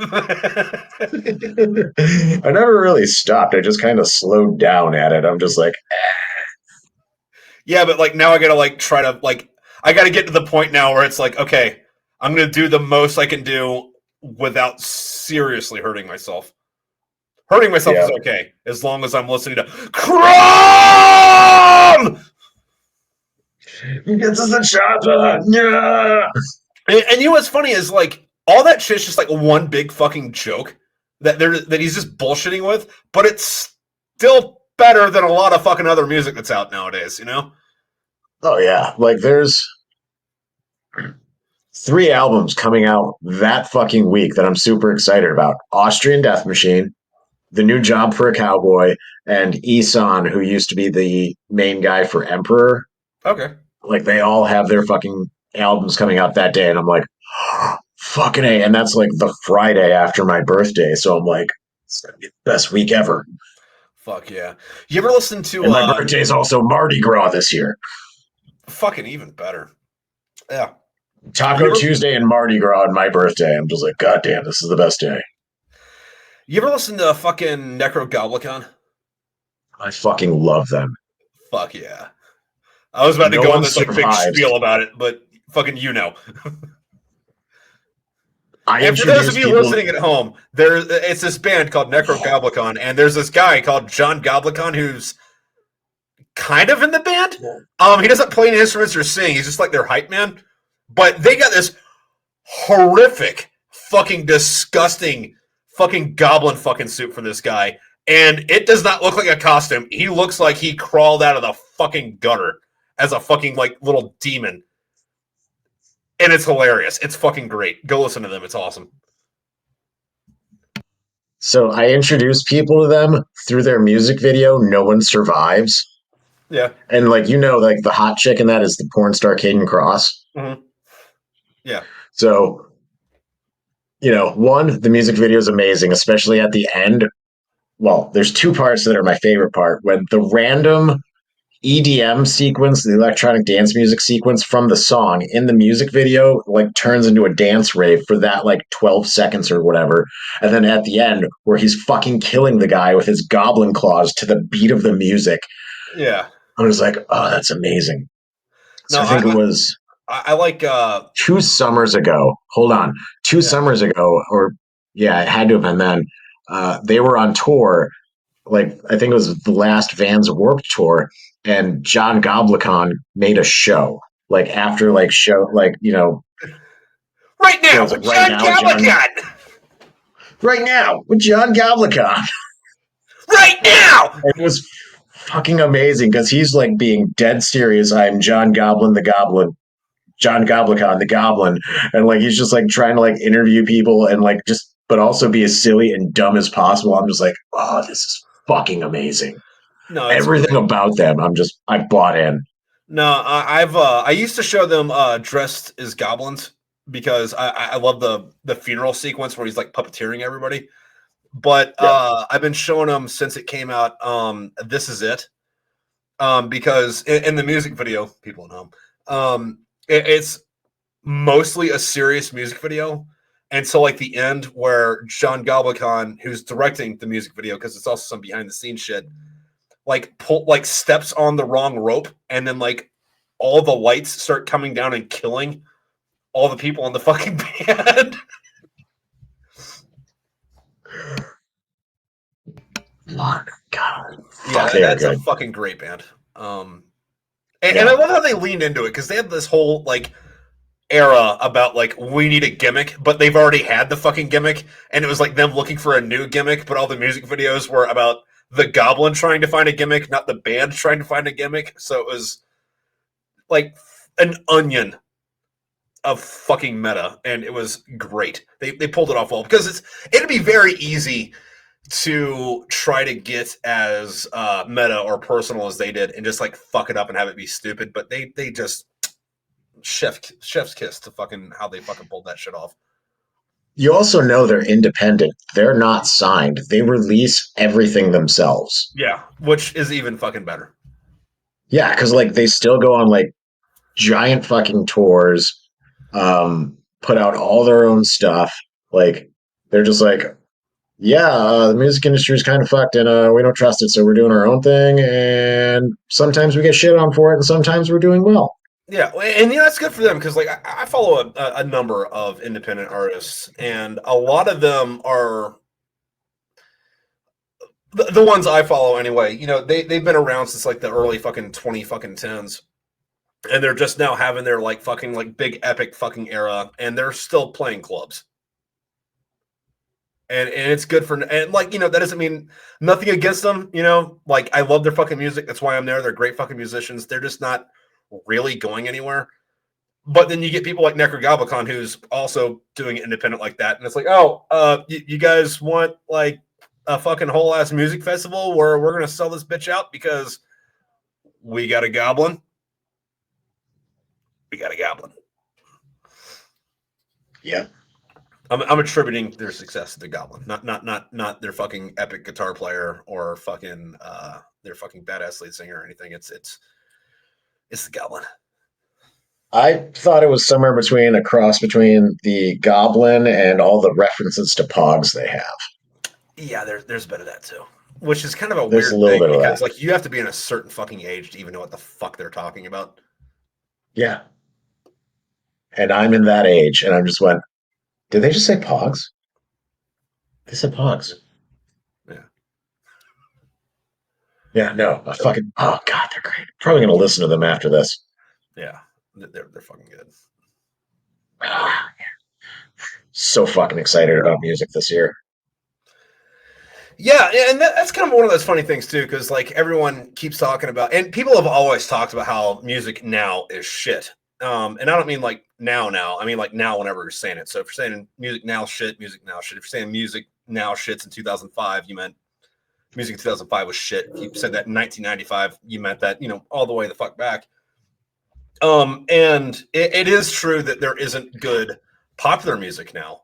I'm not going to fucking argue against that, but all the fucking good musicians fucking are doing it fucking independent, where it's like, yeah, sure, they're not doing the fucking like arena fucking tour thing like fucking Taylor Swift is, but they're still getting along. Like they don't have quote unquote like real person jobs. They're just doing that, and they're being able to support themselves on that, and they're making fucking kick ass music on that, and that's good for them. And that's one of the things I like about fucking kind of like what I'm doing, where it's like the fucking I don't know, independent fucking published or underground fucking author, whatever the fuck you want to call it. It's like, yeah, sure, like I'm not living in a fucking Victorian mansion typing on a fucking typewriter, locking myself up like I'm in the fucking Shining.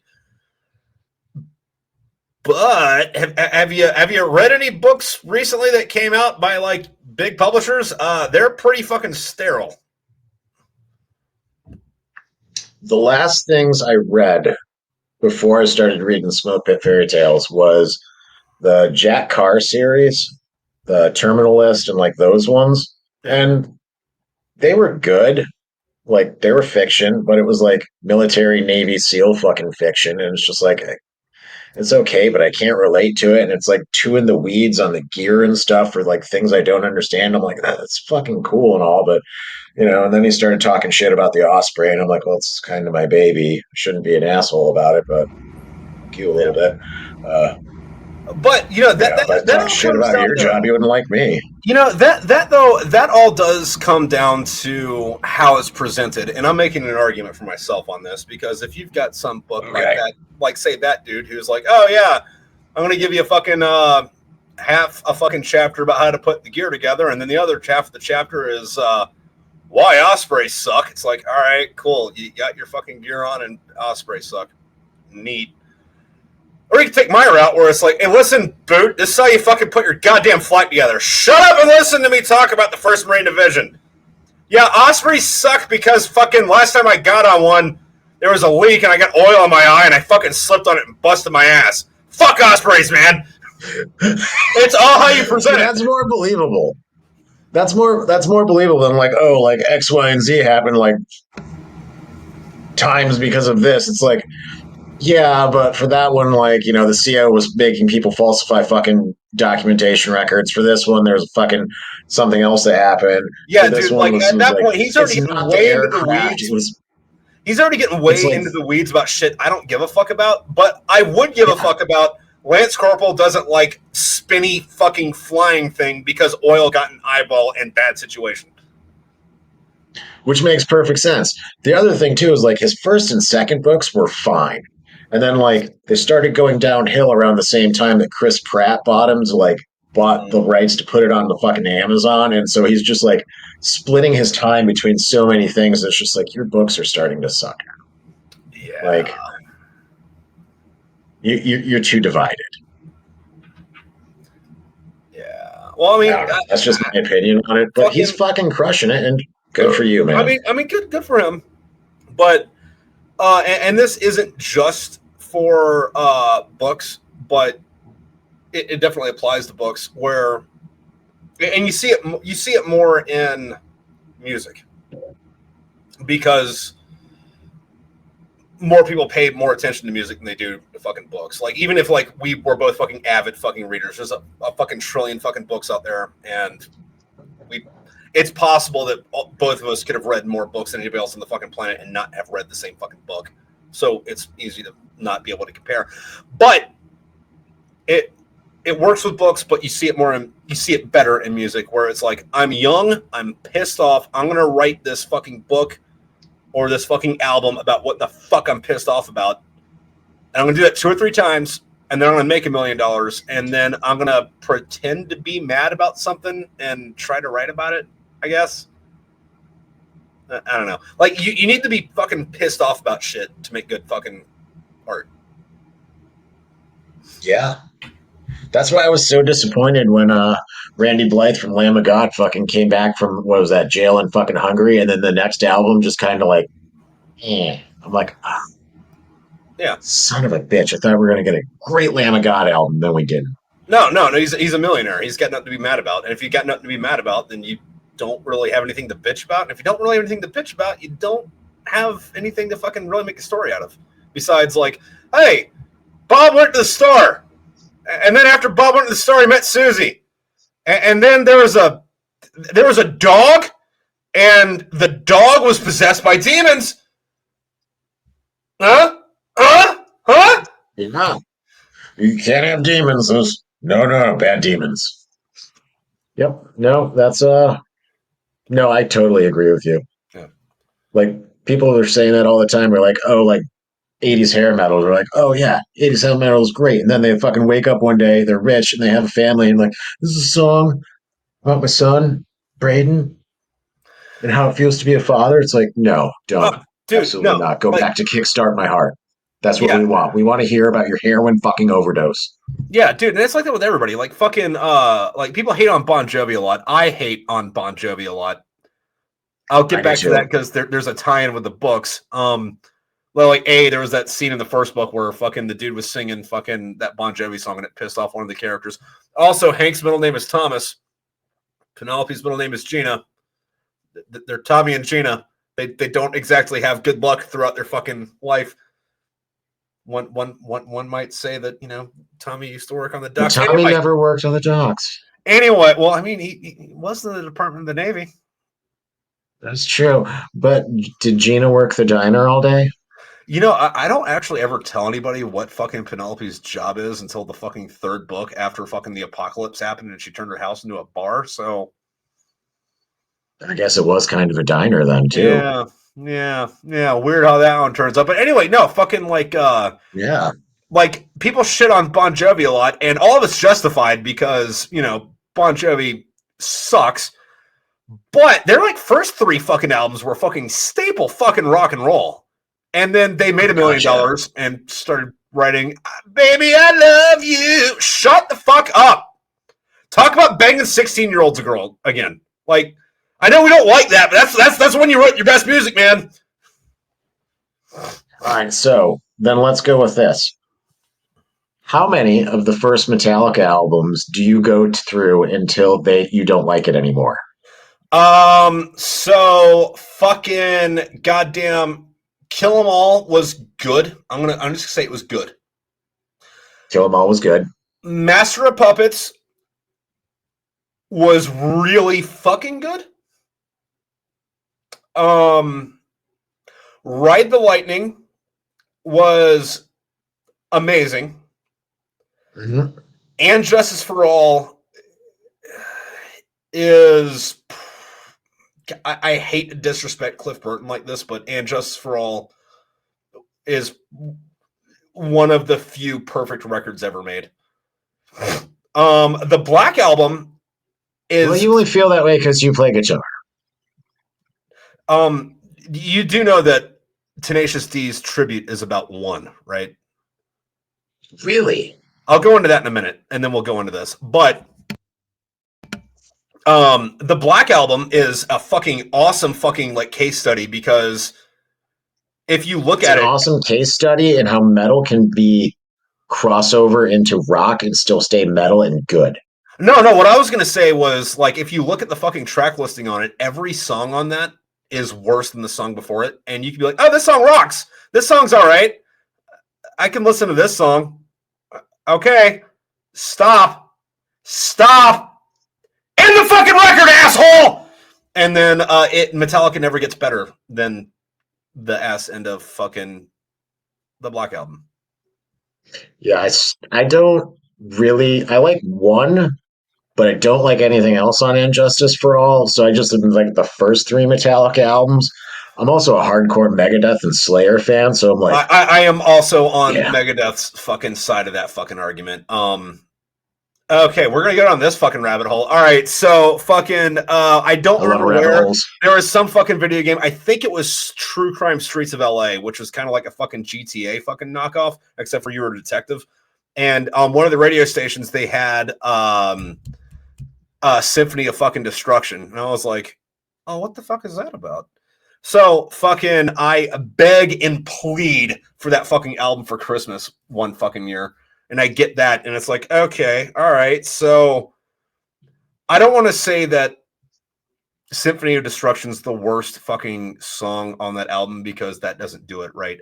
It's the least epic song on that fucking album. That album fucking rocks, and every time I listen to it's one of the few fucking albums, another one being Megadeth's fucking Euthanasia, that I can fucking listen to, and every time I listen to it, it's like the first time I fucking listened to it because it never stops being that fucking badass. Do you know what? I liked Risk. A lot of people didn't like Risk. I was like, you know what? You tried something new, and you know what? It was good. Unlike some other bands, Metallica, that just like shit on themselves the entire fucking time. And you know what? Fucking on Megadeth, fucking they fucking metal. We're gonna do a rock crossover. People didn't like it. Instead of going, fuck you guys, we're gonna keep doing that. They're like, okay, well, we actually really like that album, but the fans don't want that. So and every time they release a fucking new album, it's like, oh my god, I thought metal was dead. Thank you, Dave Mustaine. Thank you. So the two fun facts that I know about Metallica is the original Here we go. rhythm guitarist. Fuck yeah, I'd love that. The original rhythm guitarist Chris Poland and the original drummer Gar Samuelson are from the town next to mine. So like all the fucking old 80s metalheads in my area know them and love Megadeth. And Like, and I'm and to tie it back, I was fucking stoked on Total Brutal Part 2, where they did all the fucking covers, and Killing Is My Business and Business Is Good was one of the fucking covers. It was like, oh, you're touching my heart and my dick at the same time. yes. And then, oh, the other fun thing about the town next to mine is that's where the original Gone in 60 Seconds was filmed too. The one with don't tell me, fucking the guy from Bullet. The greatest guy. I feel like a fucking asshole for not knowing. Steve McQueen? I feel like a fucking asshole for. I knew who he was. Yeah, that's okay.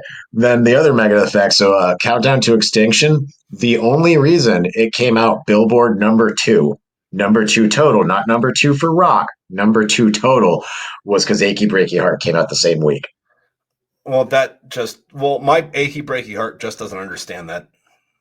Neither do I, because fucking yeah, I'm Team Megadeth, and like I fucking loved Rust in Peace.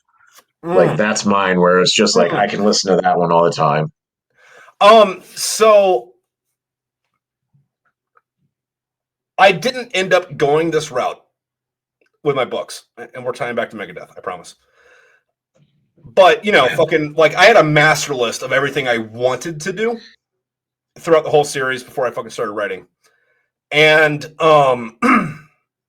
there's a line in not Rust in Peace, fucking fuck, what is it? What is the goddamn song? On the fucking front of the album cover, fucking it's the one that fucking it's the album that has In My Darkest Hour on it. Like he's like on the album cover, he's got like the machine gun and the fucking like World War I gas mask. Set the world on fire. Set the world on fire. Yes. There's a line in it that I fucking loved where it was distorted figures walk the streets. It's 1999. And I was like, I have to do that in my book. That's what the fucking zombies are going to be. Distorted figures walk the streets. And the zombie apocalypse didn't happen. There was just a minor isolated incident on a fucking Russian space station at some point. But the reason that fucking the whole zombie thing happened in the fourth book is because of that line, distorted figures walk the streets. It's 1999. Fuck yes. Yeah. No, I definitely appreciate knowing that even more now. So every time I see those zombies, if they ever make a fucking appearance again in book 6 or beyond, I'm going to be like, those are Dave zombies. Yeah, they're fucking Dave zombies. Did you ever see a cartoon called Duck Dodgers? Of the 21st century? Yes. Yes. There's an episode, for those of you listening at home, where Duck Dodgers, who is Daffy Duck, and Porky the Pig is his sidekick, and he's fighting against Marvin the Martian. And Marvin the Martian and the Lady Martian, who they made up for the show, decided that they were going to take over Earth by building a giant space saxophone. And what it was going to do was like lull and bore everyone on Earth to death. So Duck Dodgers goes to the Rock and Roll Hall of Fame, and it turns out that Megadeth was frozen in fucking stasis. So he doesn't have the technology to like unfreeze them, so he just puts them in the microwave like a fucking burrito, and then like they get amnesia from it. So like Daffy Duck has to like teach Dave Mustaine how to fucking rock again. And then once they get it in their heads what's going on, Megadeth rocks so hard that it destroys fucking the Martian fleet. It's this like kids cartoon, and in the middle of it, fucking Megadeth. I gotta find that. That sounds way better than the time Pantera was on SpongeBob. Yeah, well, I got thoughts about Pantera, and only half of them are Me too. There's a reason I call them Panterable. My biggest problem with Pantera is something they didn't even fucking do. Had nothing fucking related to them. Was what was that movie? Was it A Quiet Place where the aliens came and you couldn't make noise? Or they hear you and kill you? I think so. Okay, what pissed me off about that movie was at the end of it, it turned out that, hey, you can make a noise and just use a shotgun, and then that works on the aliens.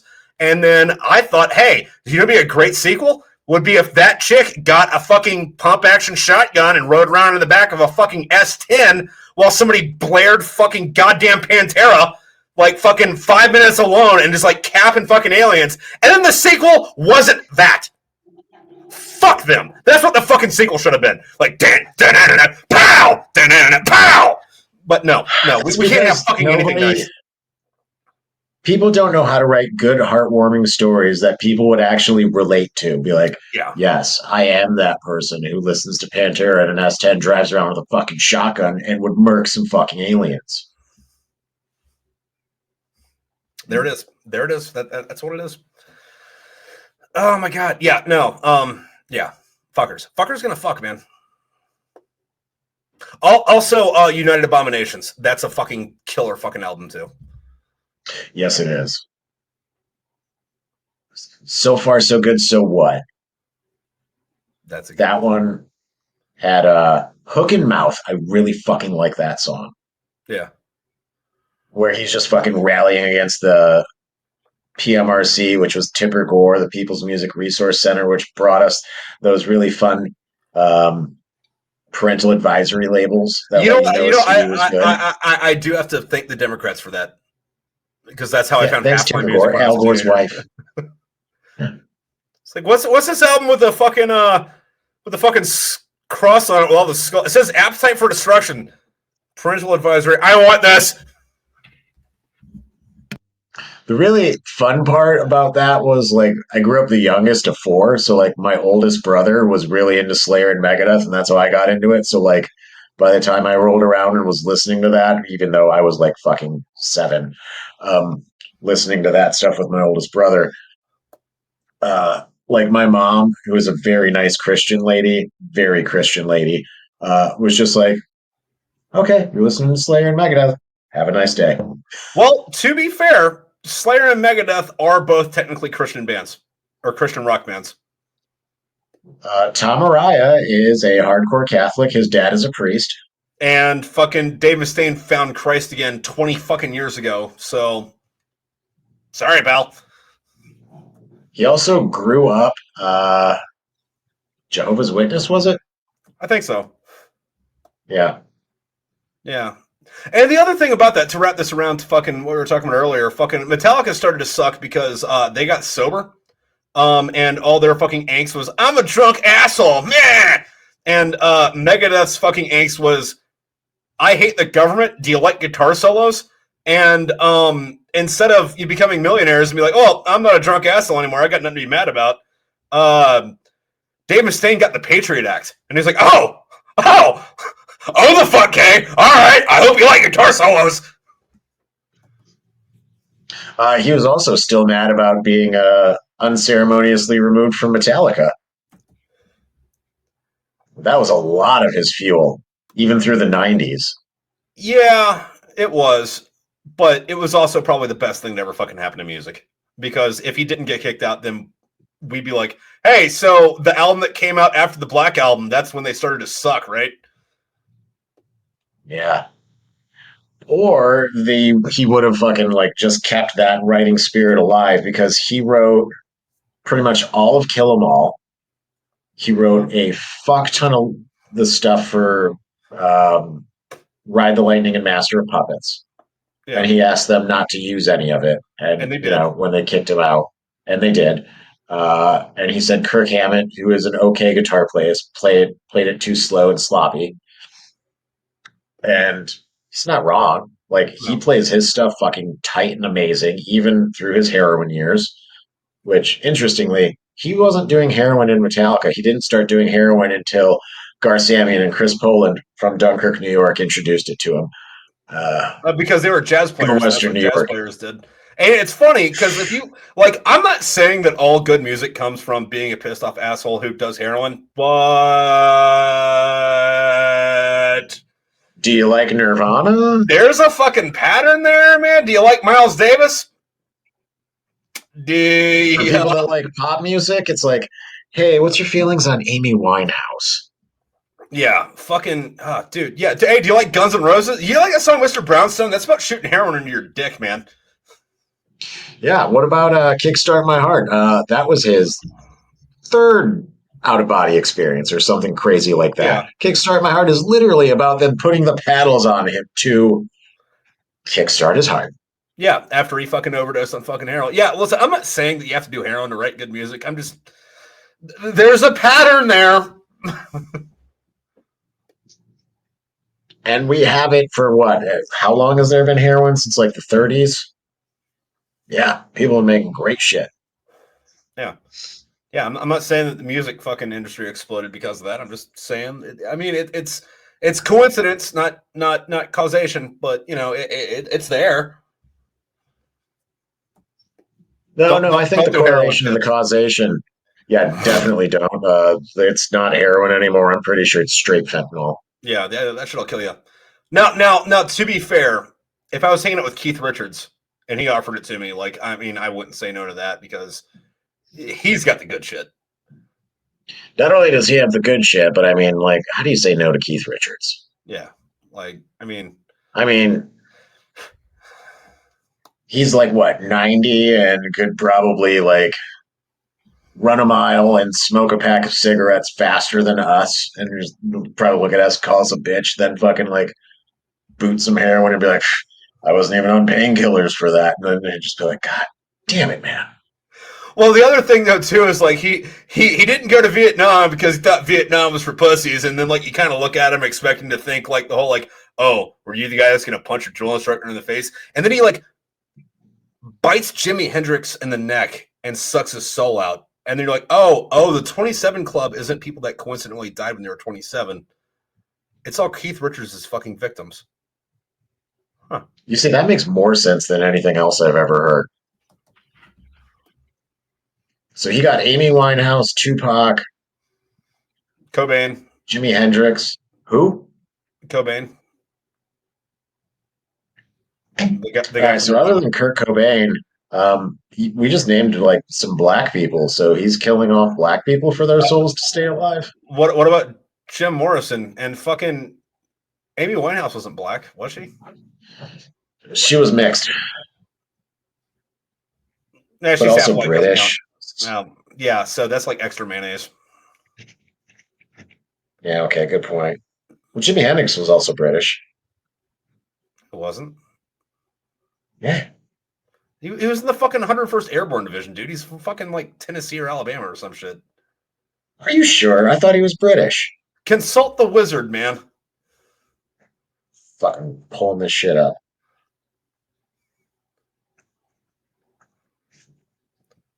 I'm telling you right now. While he's doing this, people at home, fucking Jimi Hendrix was about as American as they fucking come. Which, by the way, if you noticed, all these other people we named besides Amy Winehouse, fucking were Americans. Born in Seattle. Yeah, fucking Keith Richards is fucking mad about the fucking American Revolution, which he was in, by the way. I don't know if you know this. The Headless Horseman was based on him, and he's trying to get revenge, man. Son of a bitch! I knew it.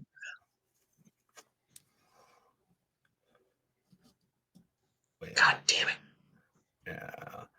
Anyway, that might be the only Johnny Depp movie that I liked in a long time. It was fucking Sleepy Hollow. That was a good one. But on that, I'm gonna take a piss. Can we take like 30 seconds, maybe a minute? Yeah, because I gotta grab another beer. All right, I'll be back.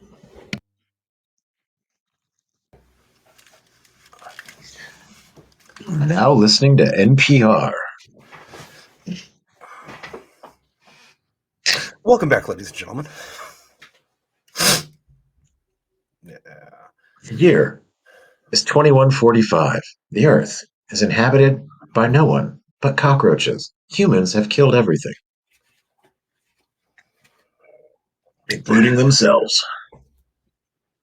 Yeah. Yeah, I don't know where I was going with that. Yeah, no, there was a I have a point to get to this. So like when I was younger, and this ultimately influenced how and what I wrote into Smoke It Fairy Tales, right? I always fucking hated that in fiction there would be some immortal character, right?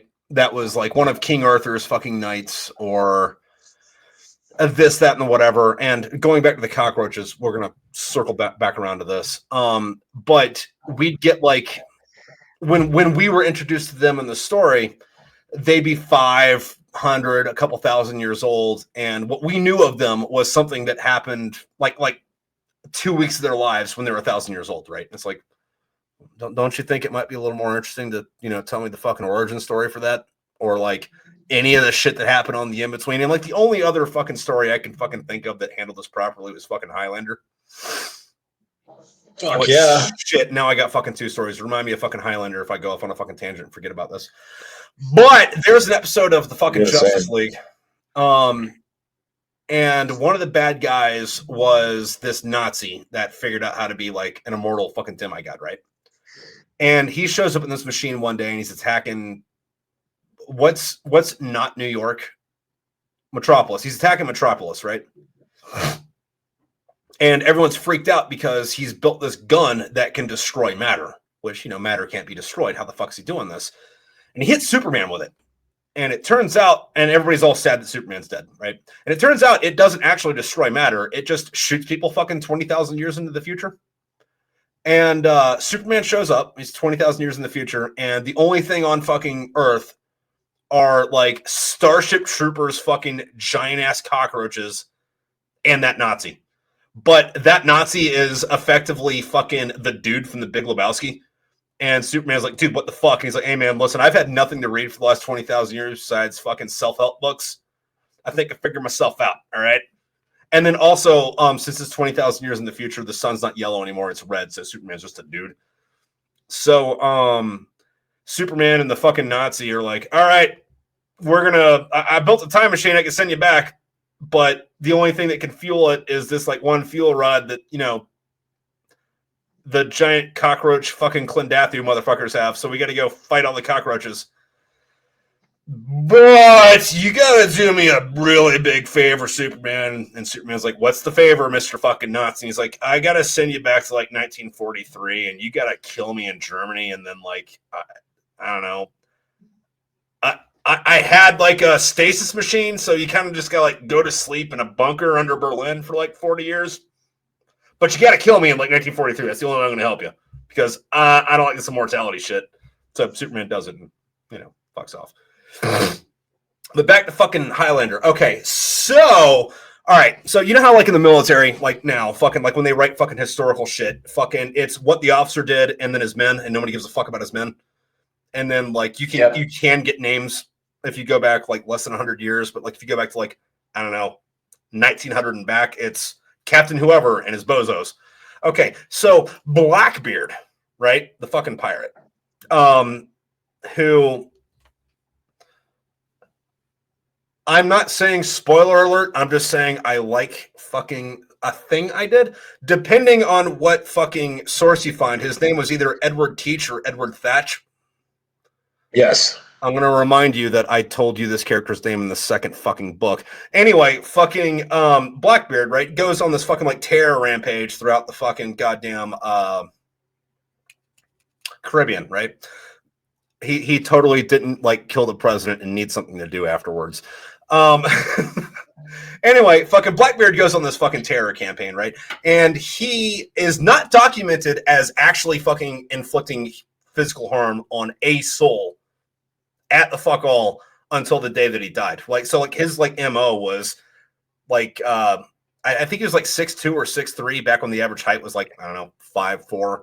And, you know, he'd set his fucking hair on fire, wear all black, looked like the fucking devil. So what he would do is this shit would come up to yours, and he'd go find the captain and just, like, stare the captain down because the captain would be like, oh, that's Satan. All right, better surrender the ship, right? So, but anyway, fucking eventually fucking the governor of Virginia gets tired of his fucking shit, and he hires fucking the Royal Navy to go, like, stop Blackbeard. So they set up a trap for Blackbeard. Blackbeard falls into the fucking trap. Pretty much all of Blackbeard's dudes get killed except for him, who's just fucking going ham, just killing the fuck out of the Royal Marines, right?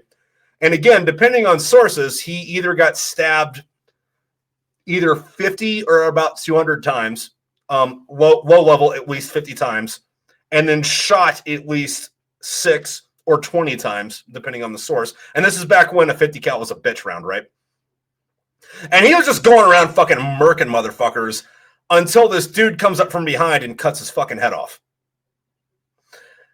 This dude was some junior enlisted guy who, in the records, only refers to that sailor as a Highlander because he's from the Scottish Highlands. So it's like, all right, so this guy got shot low estimate fucking 8 times, stabbed low estimate 50 times. And that's back, you know, that's with a fucking sword.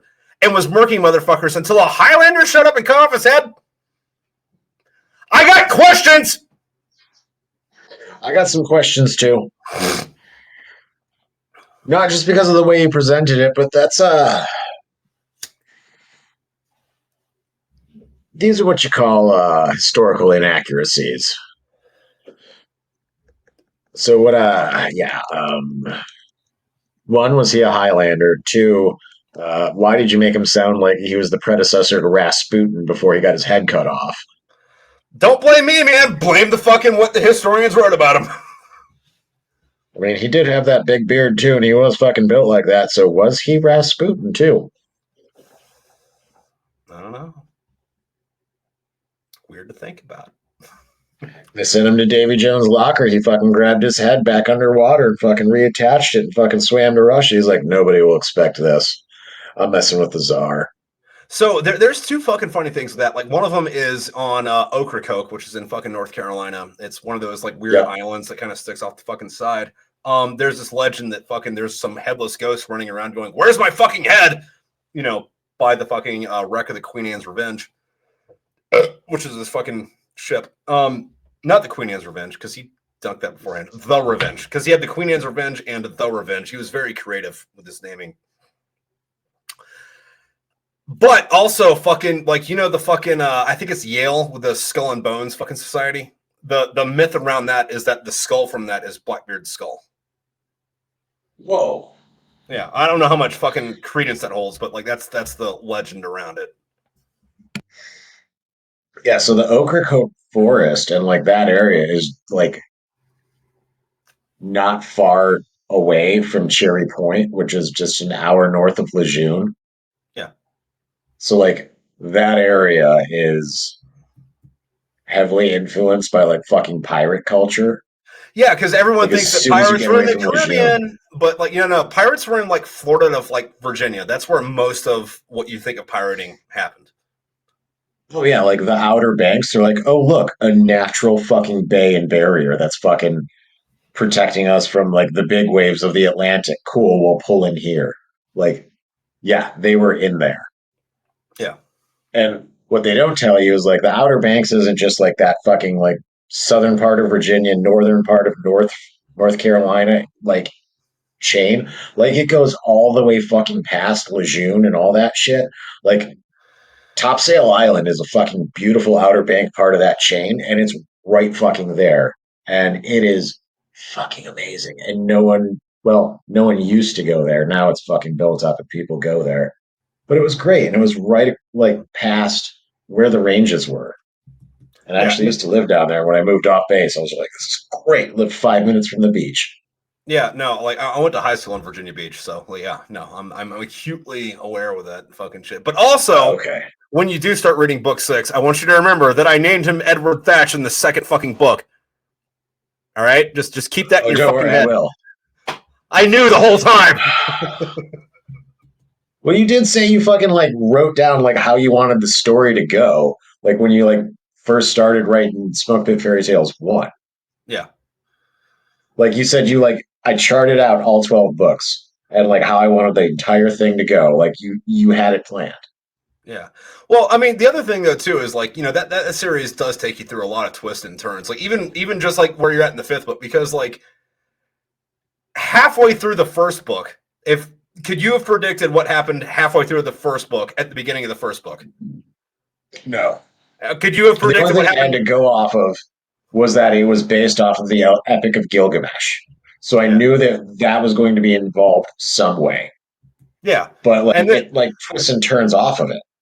yeah, no, like the whole way, like fucking by the end of the first book, you're like, these aren't even the same characters. Like, I mean, yeah, it's them, but Jesus Christ. And then you get to the second book and you're like, that was a left turn. Get to the third book, that was a right turn. Get to the fourth one, oh, that was a whole zigzag on the way up. The 5th book, what? No, yeah. Yeah, it was fucking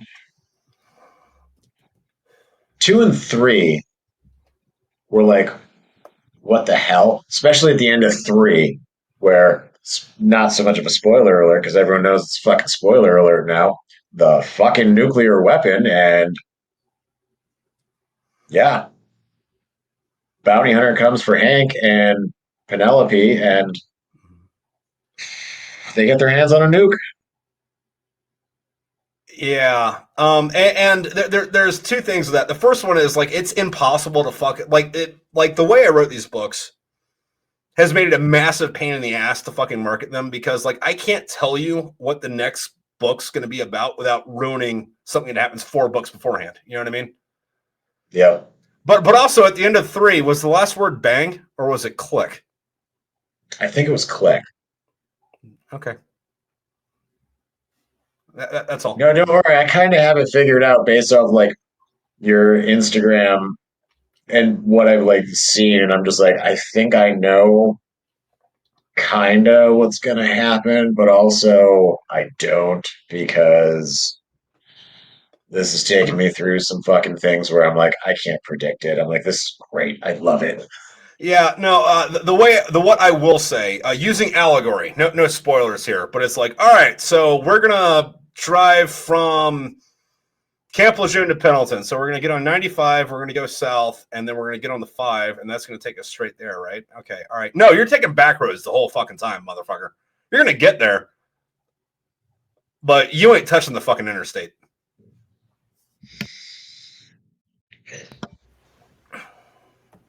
Yeah. Just getting from Lejeune to 95 is back roads because there's no interstate to Lejeune. Yeah. So I can imagine doing that the rest of the way across the fucking country. Yeah. No, and then that was fun though. So like I went from Pendleton to Quantico to 29 Palms, right? Career wise. Okay. But when I went from when I PCS from Quantico to 29 Palms, the drive was really easy because out the front gate of Quantico is right on the 95. So you take 95 south. I'm sorry, you go off base, you turn left on the 95 south, you drive into Jacksonville, Florida, you take a right on 95, and then in Palm Springs, California, you turn right, and then you take a left, and then you're on base. So from Quantico to Tornado Palms, it's only like actually 5 turns. Jesus. That's amazing. Yeah. I mean, it sounds super fucking long, but also fun. Yeah, no, Didn't you I do mean, that like, in a Corvette? say what? Didn't you do that in a Corvette? Yeah, I actually took a month of leave, and then I got my buddy to ride with me who had just gotten out of the Marines, but like didn't start going to school or get a job yet. So we took a month to get from point A to point B on that. But like we could have taken 95 and then 5, but like it was like, hey, that seems fun. Let's go stop there. Hey, that seems fun. Let's go stop there. So it was like 95, this road, 95, this road, 95, this road, 5, this road, 5, this road. Oh, hey. Fucking goddamn New Orleans. Fucking, I had a buddy that was at Fourth Mardiv down there, and I was like, "Oh, hey, we're gonna come drink with you for a night." So we show up in New Orleans. We get drunk. I wake up. It's 5 days later. I'm like, "Oh fuck, I need to get on the fucking road, man." I don't. I don't have any memories about fucking New Orleans, but the pictures look like I had a really good time. That sounds believable to me. Yeah. No, also I've never coincidentally, stayed in yeah. Also coincidentally, so is 2016. I don't remember that year.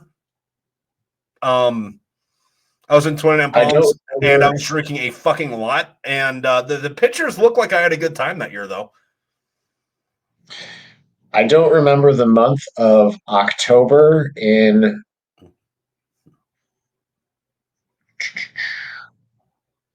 2005, I think it was, because me and my buddy Donnie, who is from State College, PA, actually, uh, decided that we were going to celebrate our own Oktoberfest that year, and we made a pact to get drunk every day after work, and yeah, it was blackout drunk every day. Yeah, no, I remember what we were fucking doing was I had a buddy whose name is Stockton, by the way. I'm not Oh, super nice. creative with my names, but we'd take turns on who bought the liquor that day, and we either killed a fucking 36 right together, or we split a fucking handle of Sailor Jerry every fucking day that year, except for like 2 days where I was on barracks duty. But like, how hard is it to fucking forget that? Oh, I'm definitely going to have fun with that, and just Yeah. So for yeah. those of you at home, we've been experiencing technical difficulties. So it's been, what, I don't know, 10, 15 minutes between the last sentence and this one. What were we even talking about? Bigfoot pussy. Exactly. So theoretically, I think if you took a Bigfoot and you had him fuck a manatee, or if you had a female Bigfoot get fucked by a manatee, I really think the thing would come out and it would be it's similar to a narwhal, but hairier. A Not like a hog harrier that, yeah. Yeah. It'd still be good and horny. The real question is what kind of cryptids would have to fuck to create something that would fly and terrorize us like a pterodactyl? You mean like the Mothman? It's similar to the Mothman, but just not outside of West Virginia. So, it'd have to like not be inbred. Mm. I don't know. That's a really good question. But since we're on that, do you know why they call them beavers? No. Because they're furry, they're wet, and they're hungry for wood. I mean, that honestly makes too much sense. I was waiting for something far dirtier, but I do appreciate the lowbrow humor. It's right up my alley. Yeah. Not too unsimilar from how the Navy was trying to get up my alley back when I was in the Marines because I was in shape. Yeah, weird how that was. Fucking, so I was talking to one of my buddies recently. Fucking, I saw you pop up on his phone. Fucking, Matt Callahan, the fucking action figure, fucking take a picture guy. Yeah. I saw that he was like coming to hang out with you to do those Star Wars Imperial things in the snow, and I was like, "That's fucking awesome!" And I told him that was fucking awesome. I was excited for you guys. Yeah. Anyway, he's one of my. I've known that dude forever. Fucking real good guy. But we were talking about fucking Top Gun, right? And you know that like beach fucking volleyball fucking scene they have where everyone's like, "Oh my god, it's so homoerotic. It's all these big buff men, and they're like just getting oiled up and naked and like playing volleyball. It seems a little gay to me, man." You know what? No one ever fucking brings up. Those guys were all in the Navy. Why are we surprised about fucking any of this? One, all those guys were in the Navy. Two, do you know how insanely in shape you have to be a Navy fighter pilot? Yeah, it's a lot. Like fucking, that's a fucking full body experience to fly those fucking bitches. Oh yeah. But at the same time, I'm like, yeah, it was pretty gay. But also, But it's it's the something we Navy. would have done. Yeah, and don't lie and say you never did that. You might not have been as oiled up, and you didn't look like Slider. But you know, hey, whatever. Also, why did Goose keep his I fucking shirt on? Was he like the fat guy? What's up? he didn't have the rippling pectorals of a Iceman and Maverick, so he had to keep that shit on because he was a married man, or he was just so fucking jacked and ripped that like he would have had like the barracks rats just like coming at him with that shit, just fucking running at him with bikini bottoms off. Yeah, and that was back in the fucking 80s, man. Dude, I miss. Actually, no, I don't. I'm trying to think of how to say this because I've been married for a minute. Um, when I was a young man, I was really upset that pubic hair wasn't in fucking vogue.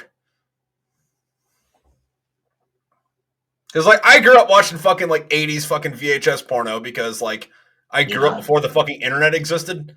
And, you know, Yes. fucking like a woman's crotch should look like a fucking Russian dude's fucking hat. Like there should be like a side by side picture. It's like, guess which one it is. And then by the time I started like, Yeah. you know, banging chicks, it's like, where is it? There's you're missing something. There's supposed to be like How old are you? I need an ID. I'm like 36. But are you, lady? Yeah. It's That's like if some lady was I just don't like want to 36.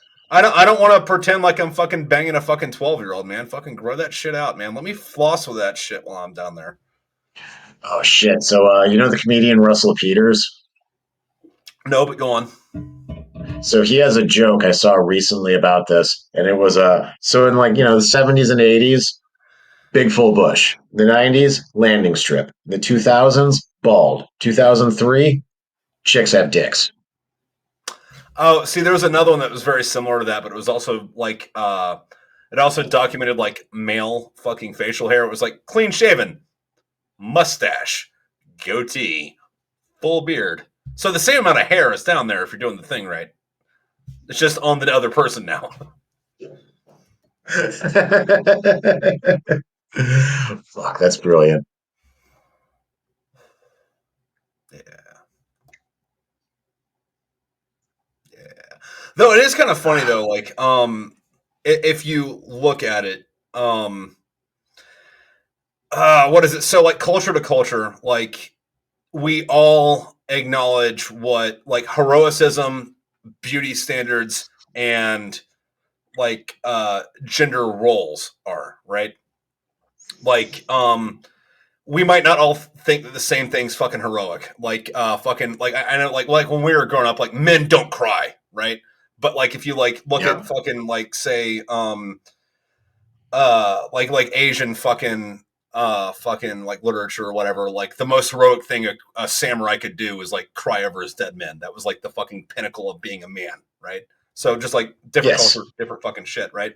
Same thing with like say fucking like gender roles, right? Like so like over here in the Western fucking world, if you sew, that's kind of a fucking chick thing, man.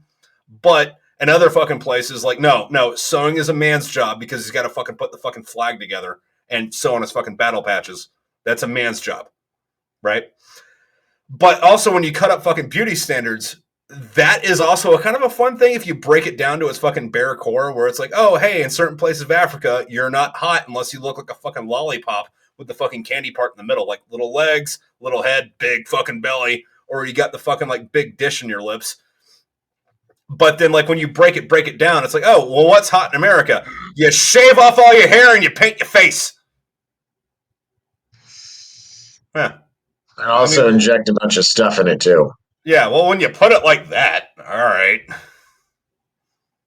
So basically, it's hot to not look like yourself naturally in America. Yeah.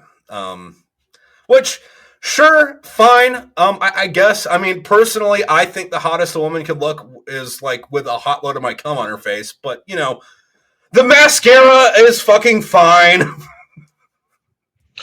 Well, it's like the Bloodhound Gang always says, you know what I really want in a girl? Me. I need to find a new vagina. new vagina. Any kind of new vagina. Although I am quite happy with my girlfriend. Kinda. What? North Carolina. Yeah. Although I think my favorite is the Ballad of Chasey Lane. Or Chasey Lane. Yes. Yeah. Show up them Chasey Lane titties. And Foxtrot Uniform Charlie Kilo. That one's underrated. Fucking love that band. Like that's another example of a band whose most famous song is their least good song. Yeah. Because the only song anybody knows is fucking what is the what is the touch? Yeah, but what's it? Oh, it's the Bad Touch.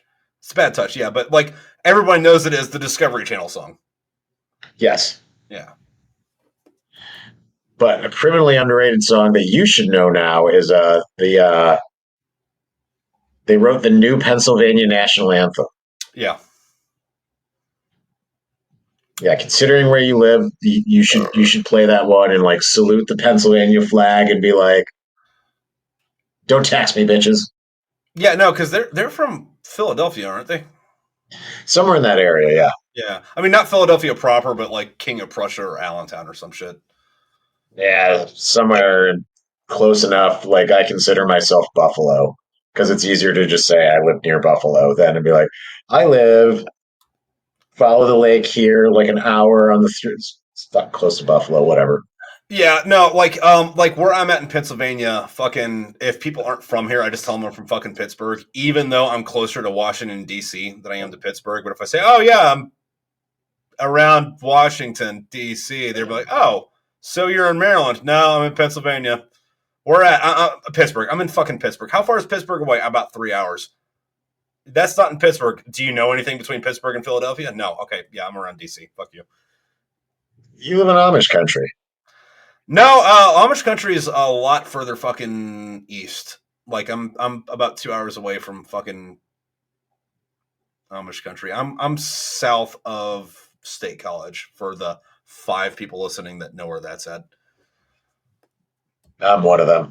So interestingly, where I live in New York, I live closer to DC than I do to New York City. New York's a big state, and people forget that like there's a whole fucking state besides the fucking city.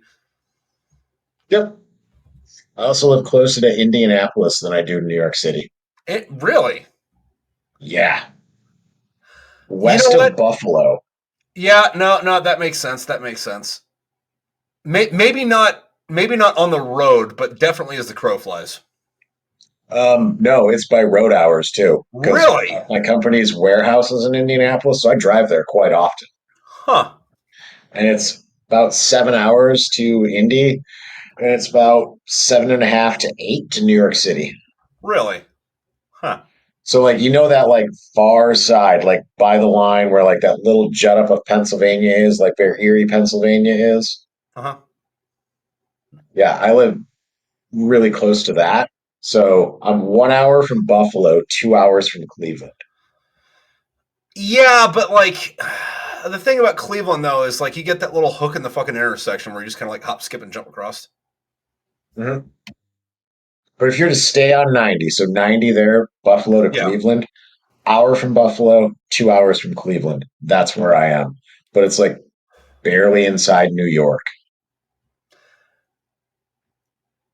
I think I've been to a few comedy shows up that way. I got a buddy, Dan Brady, who is a stand-up comedian. He recently moved to Chicago, I think, but he was out of Erie for a long fucking time. And I'm equidistant between Erie and Buffalo.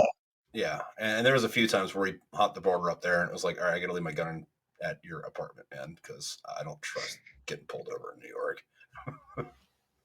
So my county, that county right there, um, the DA and the sheriff will not prosecute New York State gun laws, so you only have to worry about staties. Nice, but that's still a thing. So I don't fucking Yeah, know. I mean, I don't blame you I at don't fucking all. live there. I don't know. That's still I mean, 6 hours away from my house. I can't say that I blame you. Yeah. No, I got another buddy that like I'm supposed to be starting a podcast with. We've only done one, and we don't know when fucking episode 2 is going to be. But this guy lives in fucking England, and Oh, we're History Daddy podcast. yeah, I fucking love that dude. But like we're at the point where it's like all of our fucking DMs are either, hey, England sucks and fuck you, or America sucks and fuck you, and like it's like this is our love language. Got it.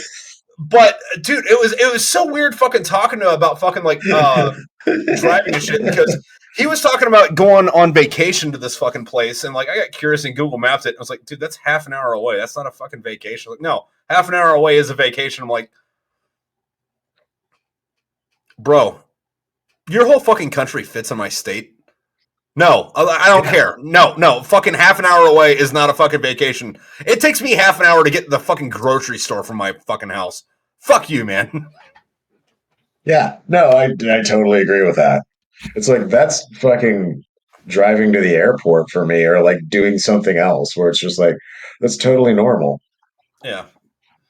Fucking. Although I think that like as Americans, we like to forget that our country is literally half the fucking continent. Yeah. Yeah. Also, fun fact: Oh, did you know that fucking Canada is closer to the northern border of Brazil than the southern border of Brazil is to the northern border of Brazil? I think I have seen that. And like one of those things where like they have a map and they like show the lines with the distance. I've seen like that random thing, yes. Yeah. But I didn't remember it. Weird. That is fucking weird. That's But another also crazy one. half an hour away is not vacation. Half an hour away is like, dude, there are restaurants that I go to like once every 6 or 8 months that are 4 hours away. I drive to that restaurant, I eat lunch, and I drive back. That sounds totally reasonable to me. Yeah. I mean, granted, I like being in the car, and like, most of that isn't eating at the restaurant. Most of it's just going on a day trip and driving around and listening to fucking Necrogoblicon because for whatever reason, Necrogoblicon became me and my wife's fucking road trip music. But, Fuck yeah. So I have a company truck that I like travel around the fucking Northeast in when I'm doing a site in the Northeast. Um, Mhm. it's 2016. Got it in 2017. Brand new with 14 miles on it. 14 total. It's currently sitting at 350,000. Like I have driven this thing for under 7 years now. Yeah, like just under 7 years. Put 350,000 fucking miles on it, just listening to fucking music the entire time. Yeah. And I'm just like, yeah, that's totally normal. And people are like, what? I'm like, yeah, that's just what I do. Another one though was my friend Diane, who voices Penelope in the fucking audiobooks. She had a like behind the scenes, like YouTube video, like talking about like what all goes into like her going on tour, and that video specifically was about her driving from like London to like Edinburgh, which is in Scotland or something, and it was just like if you watched it like without context about anything, it's just like odyssey of shit that fucking has to happen to fucking get her shit done. And it's like, wow, that's fucking a lot. Holy goddamn. All right, let me go to Google Map. Oh, that's like me driving halfway to fucking Pittsburgh. Huh. All right. Yeah. No. Yeah. No. That. Yeah. Cool. Cool. Cool. You ever Like seen them like the Diane, I love you to photos? fucking death. That's not a drive. You ever seen the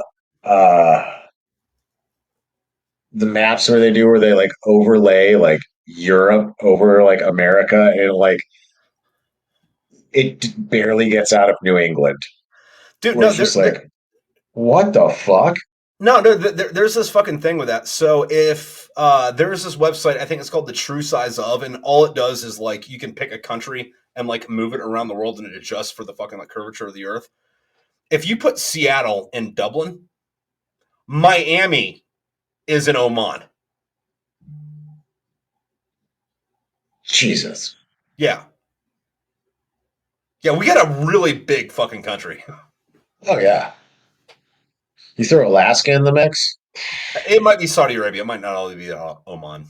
But it's still at least Saudi Arabia. It's still fucking up there. Yeah, which is funny because like Europeans, they're always like, and full disclosure, I got a lot of European friends. I love y'all all to death, but driving to the next town over is not a fucking vacation. But like to them, it's like, I'm going to go 20 miles that way. Look, I'm in Germany. And it's like, I'm going to go 20 miles this way. I'm halfway to the fucking grocery store. Oh, Jesus Christ. If I'm 20 miles north, I'd be crossing a lake into Canada. But still, it's like, yeah, hey, look, another country.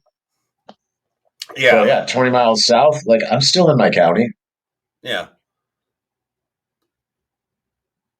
And that's the fun part of the county because that's where it starts turning into the Appalachians. Yeah, and that's one of those interesting fucking things where like so like say before the American Civil War or after the American Civil War is like when the United States federalized. It stopped being fucking X amount of fucking small states and started being like one real country, right? And Right. the way they fucking like moved the military around afterwards kind of fucking has prevented it from falling into the kind of civil war where like states go to war against states because like even with the shit going on in like Texas and Oklahoma right now, like say fucking Texas wanted to go to war with the rest of America, well that's 49 other National Guards and the actual military has to go war against. It's not going to fucking win. But like say other fucking places, like we're just going to use Europe because Europe is the size of about a quarter of the United States. They decide, hey, we're gonna go to war with everybody. Fuck you guys, and then it's like you get a full fucking standing army, a full fucking military, and what we would consider fucking Delaware. Like, good on you for like getting that many people together. I mean, all right, but like, I don't think that like, I mean, I'm sure it will happen at some point, just because you know history doesn't fucking end.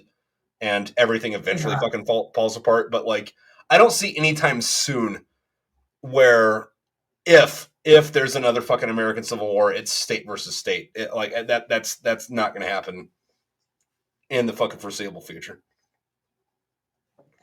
Yeah, I don't think it'll be state versus state either. It's going to be regional sections.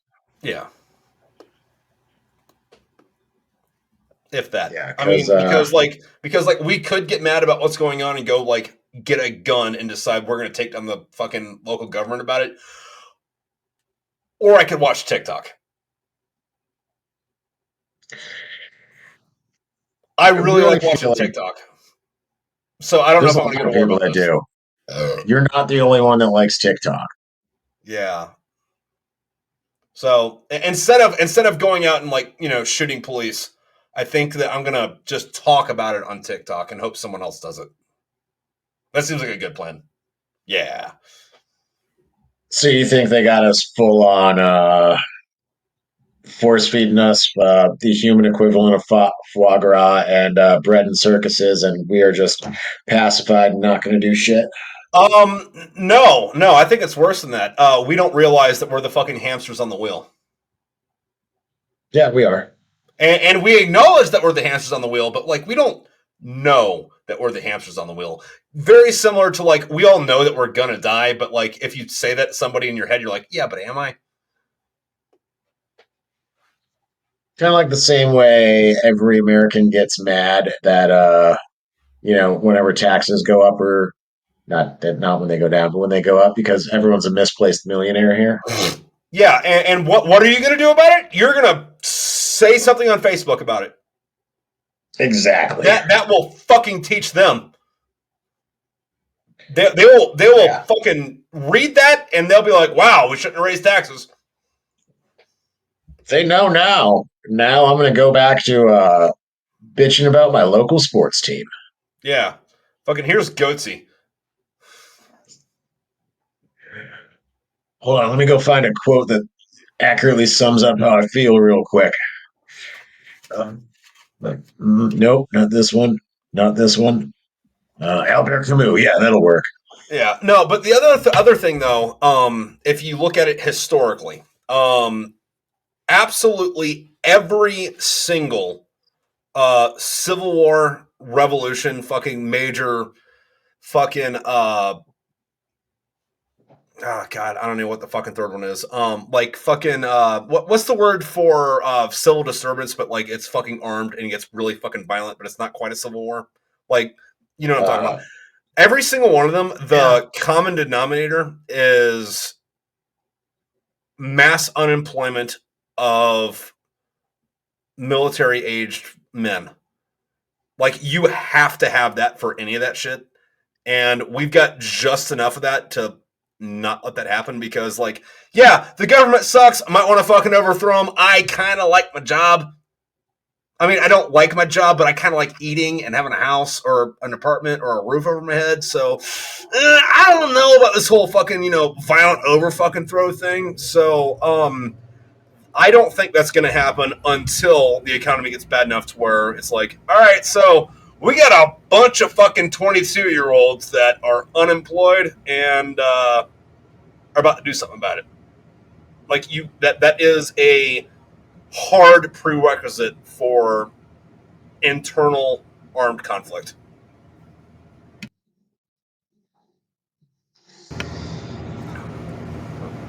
Yeah, I could see them keeping everyone just pacified enough to not do that.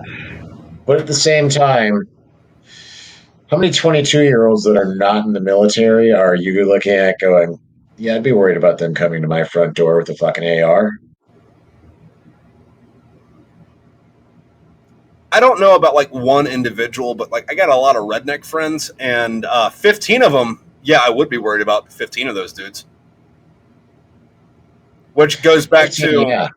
Like, yeah, I'm mad about some shit I'm going to post it on Facebook, meh, versus, all right, none of us have jobs and we ain't got fucking nothing to lose.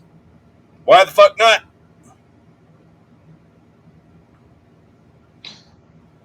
All right, so I'm just going to fucking take this off in the left field then. So,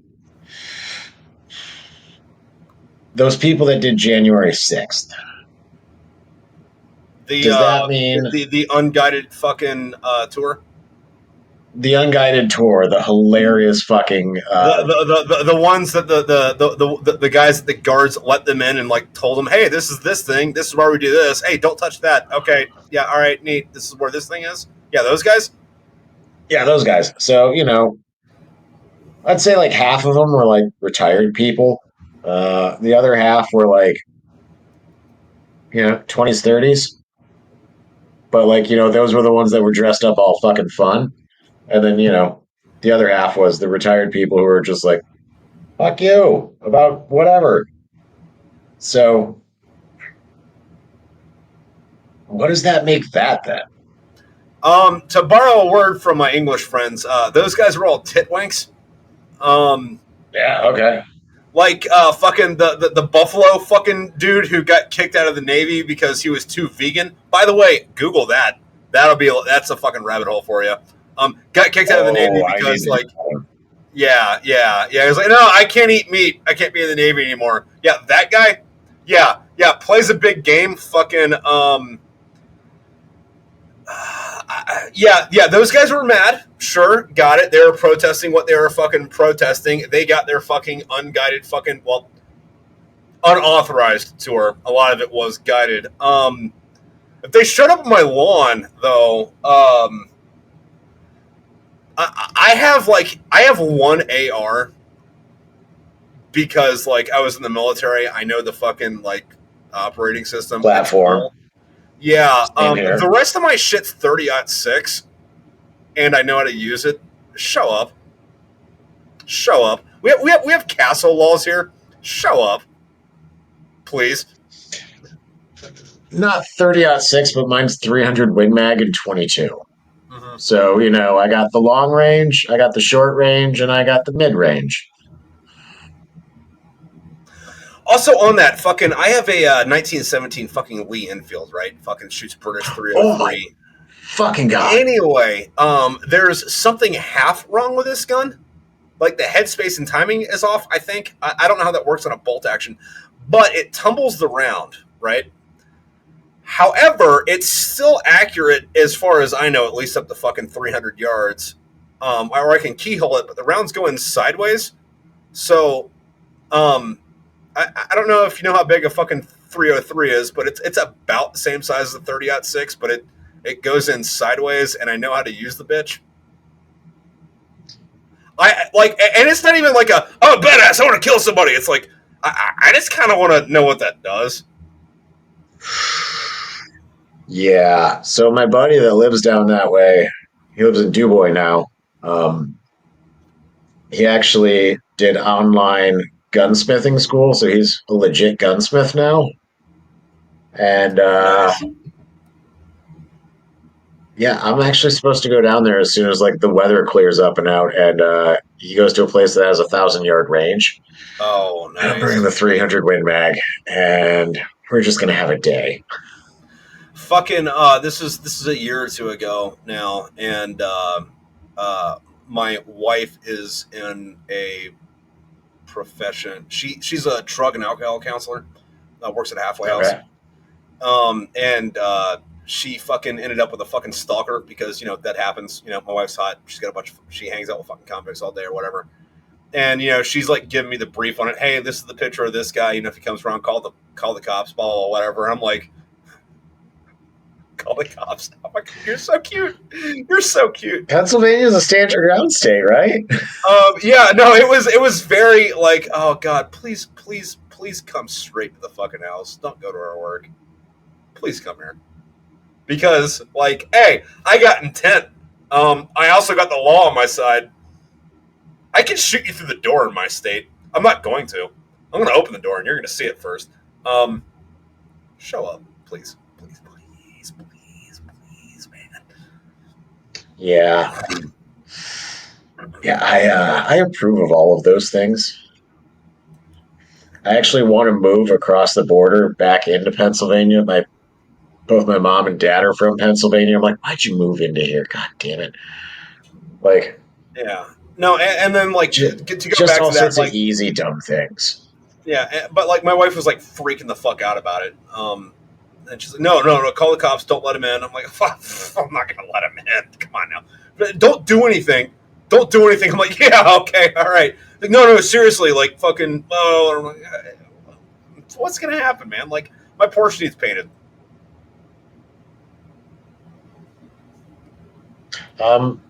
Did you not sing her the old school classic?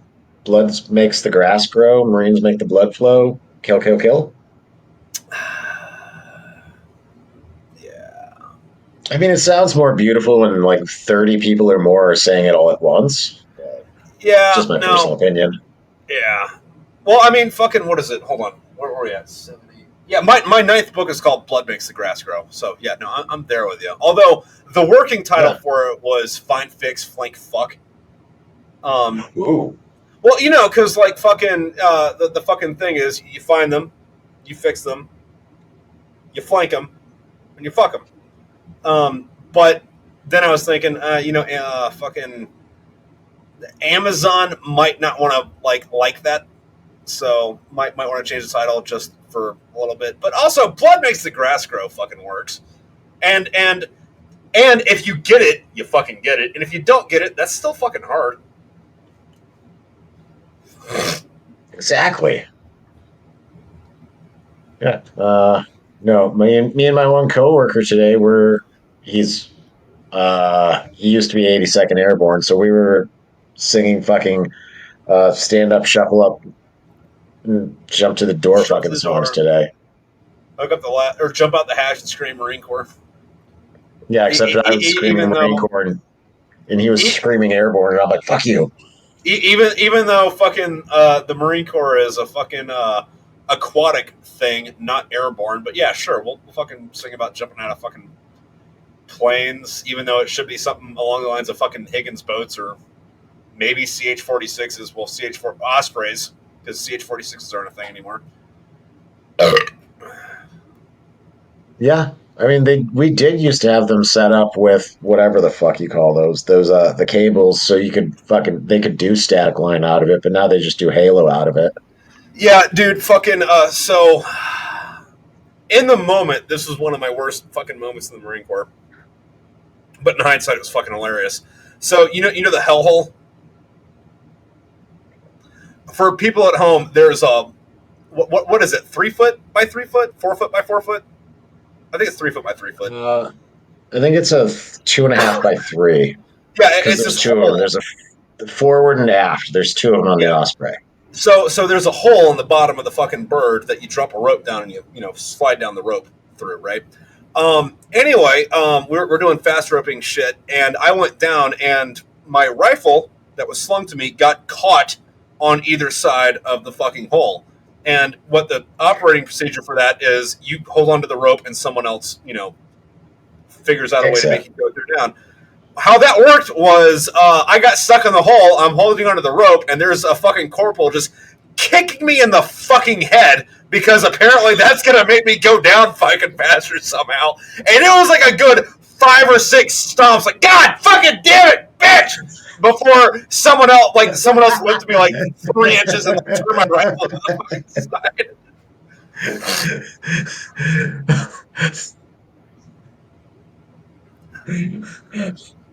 Get the fucking rifle. Yeah. Oh, God. I fucking hate fast roping. That's fucking amazing. Yeah.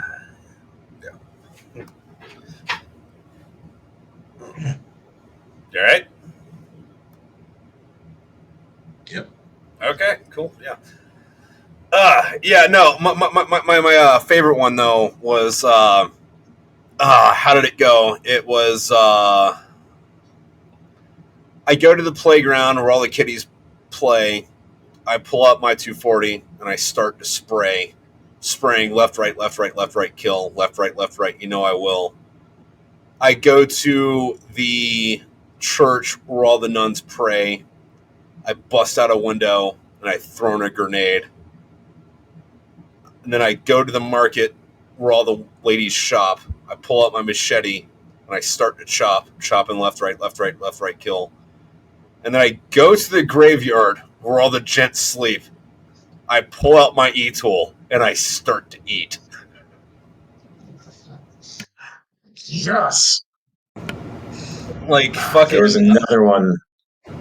I hope the kids now can fucking sing that shit, because like even when I was in, that was kind of on the like, hey man, don't be saying that shit. And that was a minute ago.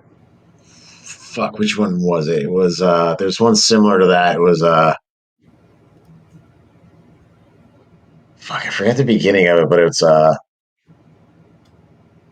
left, right, kill. Give me a gun and I will. Fuck, what was the beginning of it? It was similar to the one you just said.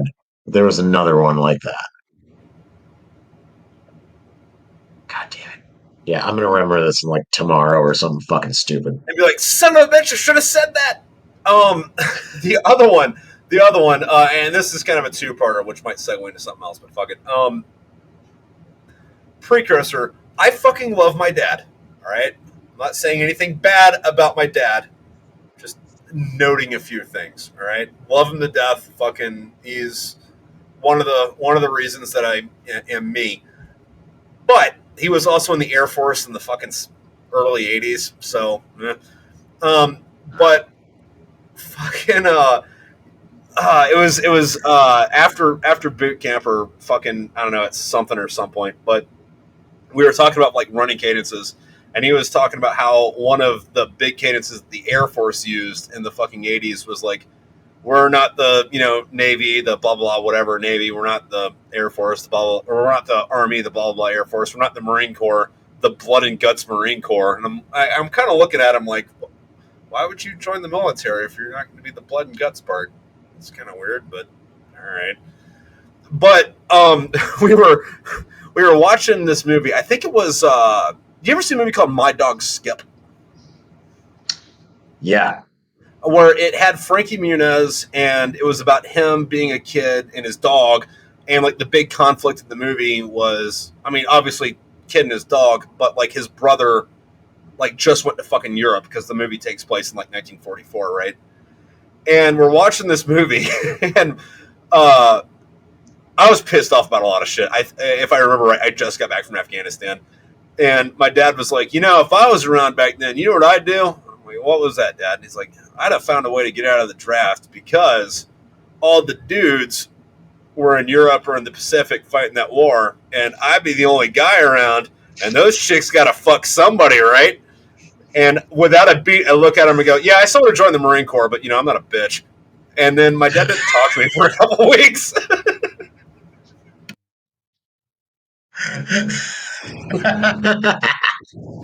And I felt really bad about that, but, like, I don't regret saying it at the same time.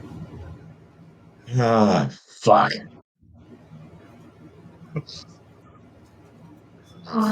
That's a great way to fucking do that.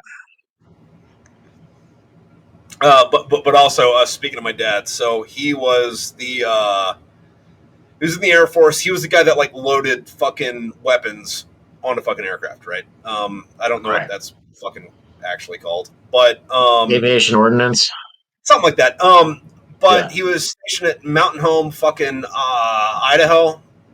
Mountain Home Air Force Base in Idaho, and he worked on F-111s, which were, you know, nuclear aircrafts. Which was, I mean, the aircraft wasn't nuclear, but it was back in the day when like you didn't count on missiles, you counted on putting a bomb on an airplane and just dropping it. But apparently, the way that fucking worked was you would have the plane ready to fucking go. You'd always have one plane ready to fucking like load up and go, and you couldn't have the bomb on the plane. You had to have it on the outside before you load it. You have to get the word and then load it up. But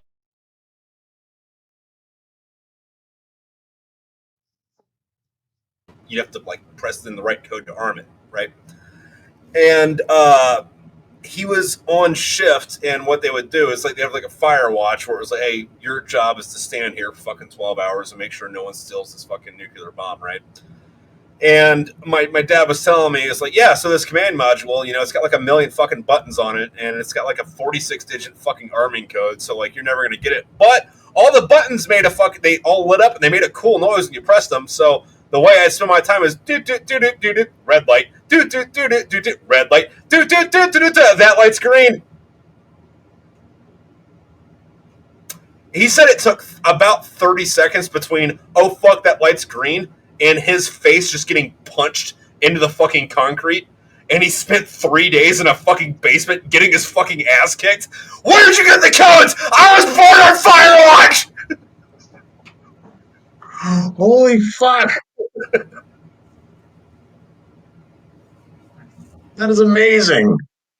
Yeah. Holy God. Yeah. My dad was in the Air Force for 4 years. I think he picked up E5 5 times. Back in the 80s when you could do that. That's fucking awesome. Yeah. According to my oldest brother, because both my brothers went in the Army and I went in the Marines, but when my oldest brother went in, so like 96, he was just like, yeah, so you gotta like get 2 DUIs before you can get E7. That checks out. I'm just like, okay. Fucking my first deployment, fucking not our team leader, because that was a gunnery sergeant who was a fucking the biggest fucking cockbag on the fucking planet. But like we had this guy on our team, his name was Sergeant Cantu, and imagine a scary Danny Trejo. And I know what you're thinking. I know what you're thinking. Danny Trejo is scary. No, he just looks scary. No, I mean a jacked Mexican dude that looks like fucking Danny Trejo, but like has a tattoo of the nativity scene on his fucking abs. Holy fuck.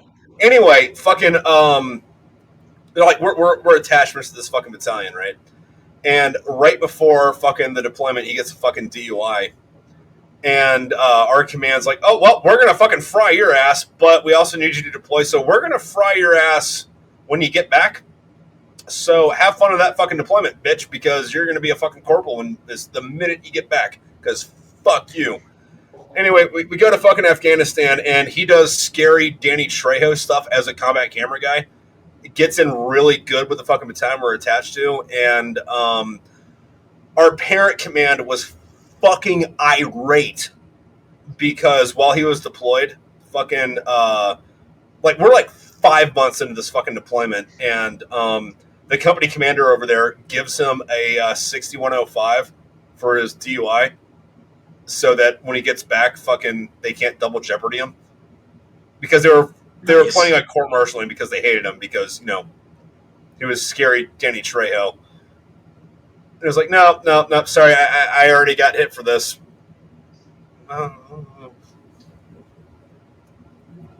That's fucking amazing. Also, this dude was fucking hardcore as shit. Like, fucking, we do shit where it was like, hey, we're going to go on a 10-mile run for PT. All right, we're going to go on this 10-mile run. Oh, you went to dental this morning, and you couldn't go on this 10-mile run. All right, well, I'm going to go redo that 10-mile run with you at lunch because you missed PT this morning. It was like, so you're just, like, running 20 miles a day to keep all the Marines in shape? Machete wasn't sharp enough, motherfucker. Whew. Yeah, that dude's my goddamn hero. But, yeah. I had a few sergeants like that where they were just like, hey, I noticed your runtime's slower than it was last time. Or it's just like, yeah, I PT on my own. I just go to the gym. Like, your runtime's slowing down. We need to improve your score. It's just like, I'm good, man. I'm getting out. No, we're going to improve your score. God damn it.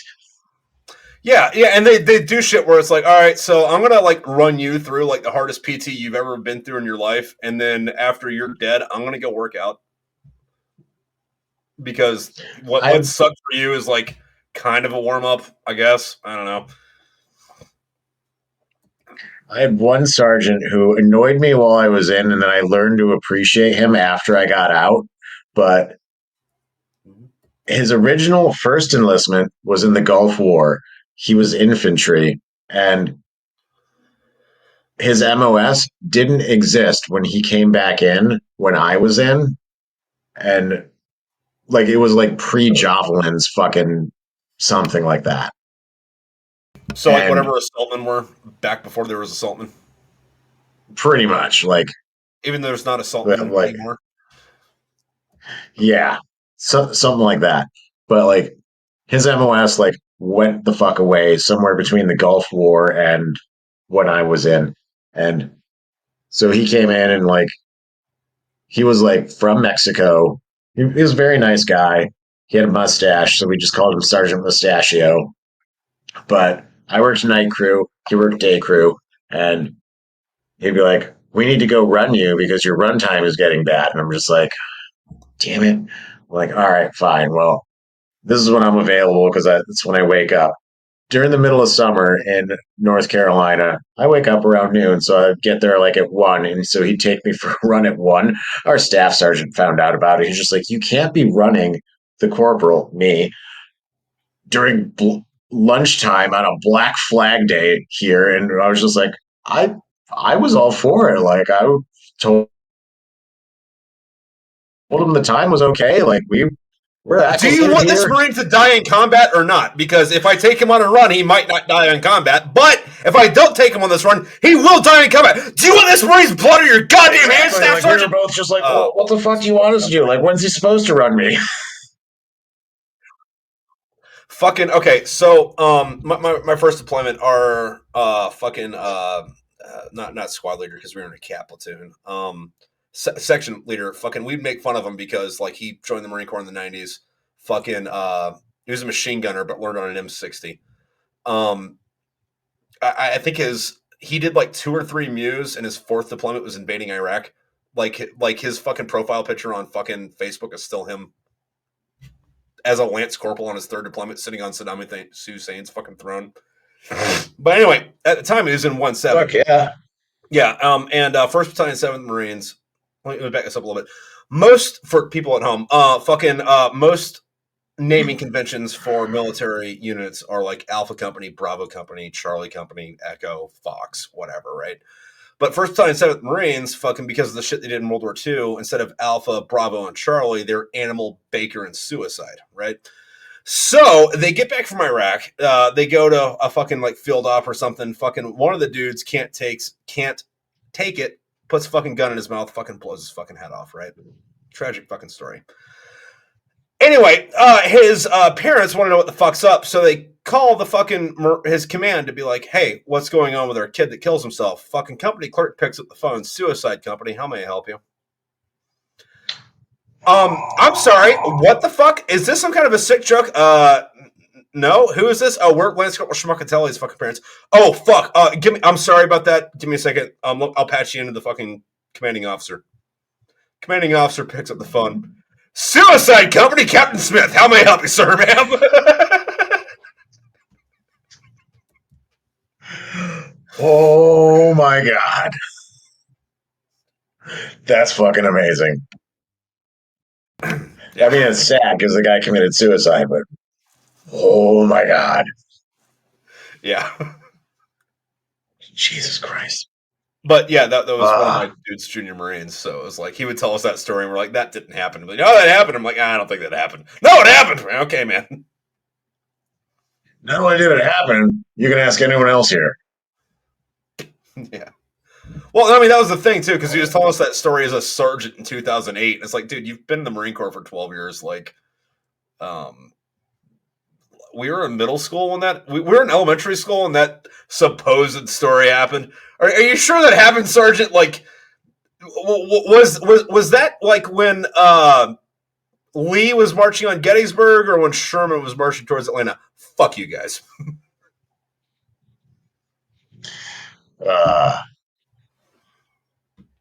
So that was pre 9/11. So the world that was happening doesn't exist anymore. I'm pretty sure you lied to me. Yeah. Nothing happened. Fucking like, yeah, no, nothing. Yeah. Yeah. Fucking A. I don't know, man. Kind of running out of steam here, and I got to get up in the morning. All right. Well, I'll let you. We'll fucking do this again another day, and definitely let you know when this comes out, and you can tell people or not. I don't give a shit because this was fun either way. Yeah, let me know. I'll fucking try. Have fun editing this shit, by the way. Oh yeah, it's gonna be great. Yeah, it only shot gonna be 2 or 3 times. Restarted 3 times, took a piss break. Shouldn't be that bad. I don't know. Like this site that we're doing this on is like records the files good. So I think the worst of it's going to be just lining things up, making a few splices, but I'll just have to go through it once. And my video editing software is not horrible at it, so that's good. Shouldn't be good. Yeah. All right. Well, hey, it was great drinking beers and catching up with you, man. We'll do this again soon, and get a hold of me in March for the live stream for book 2. Yes, I think that should be March-ish. I'll hit you up. All right, cool. All right, sounds good. The only thing I know about March is probably middle of March I'll be home, and after that I'll be in Alaska. Yeah, no, I figured that fucking I'm not even going to schedule that shit till the end of February just because, you know how schedules work. Right. Yeah. Pretty much. My schedule will change 7 times between now and then. Yeah. All right. I'll catch you around, dude. Later, dude. Nice talking to you again. See you, man. All right.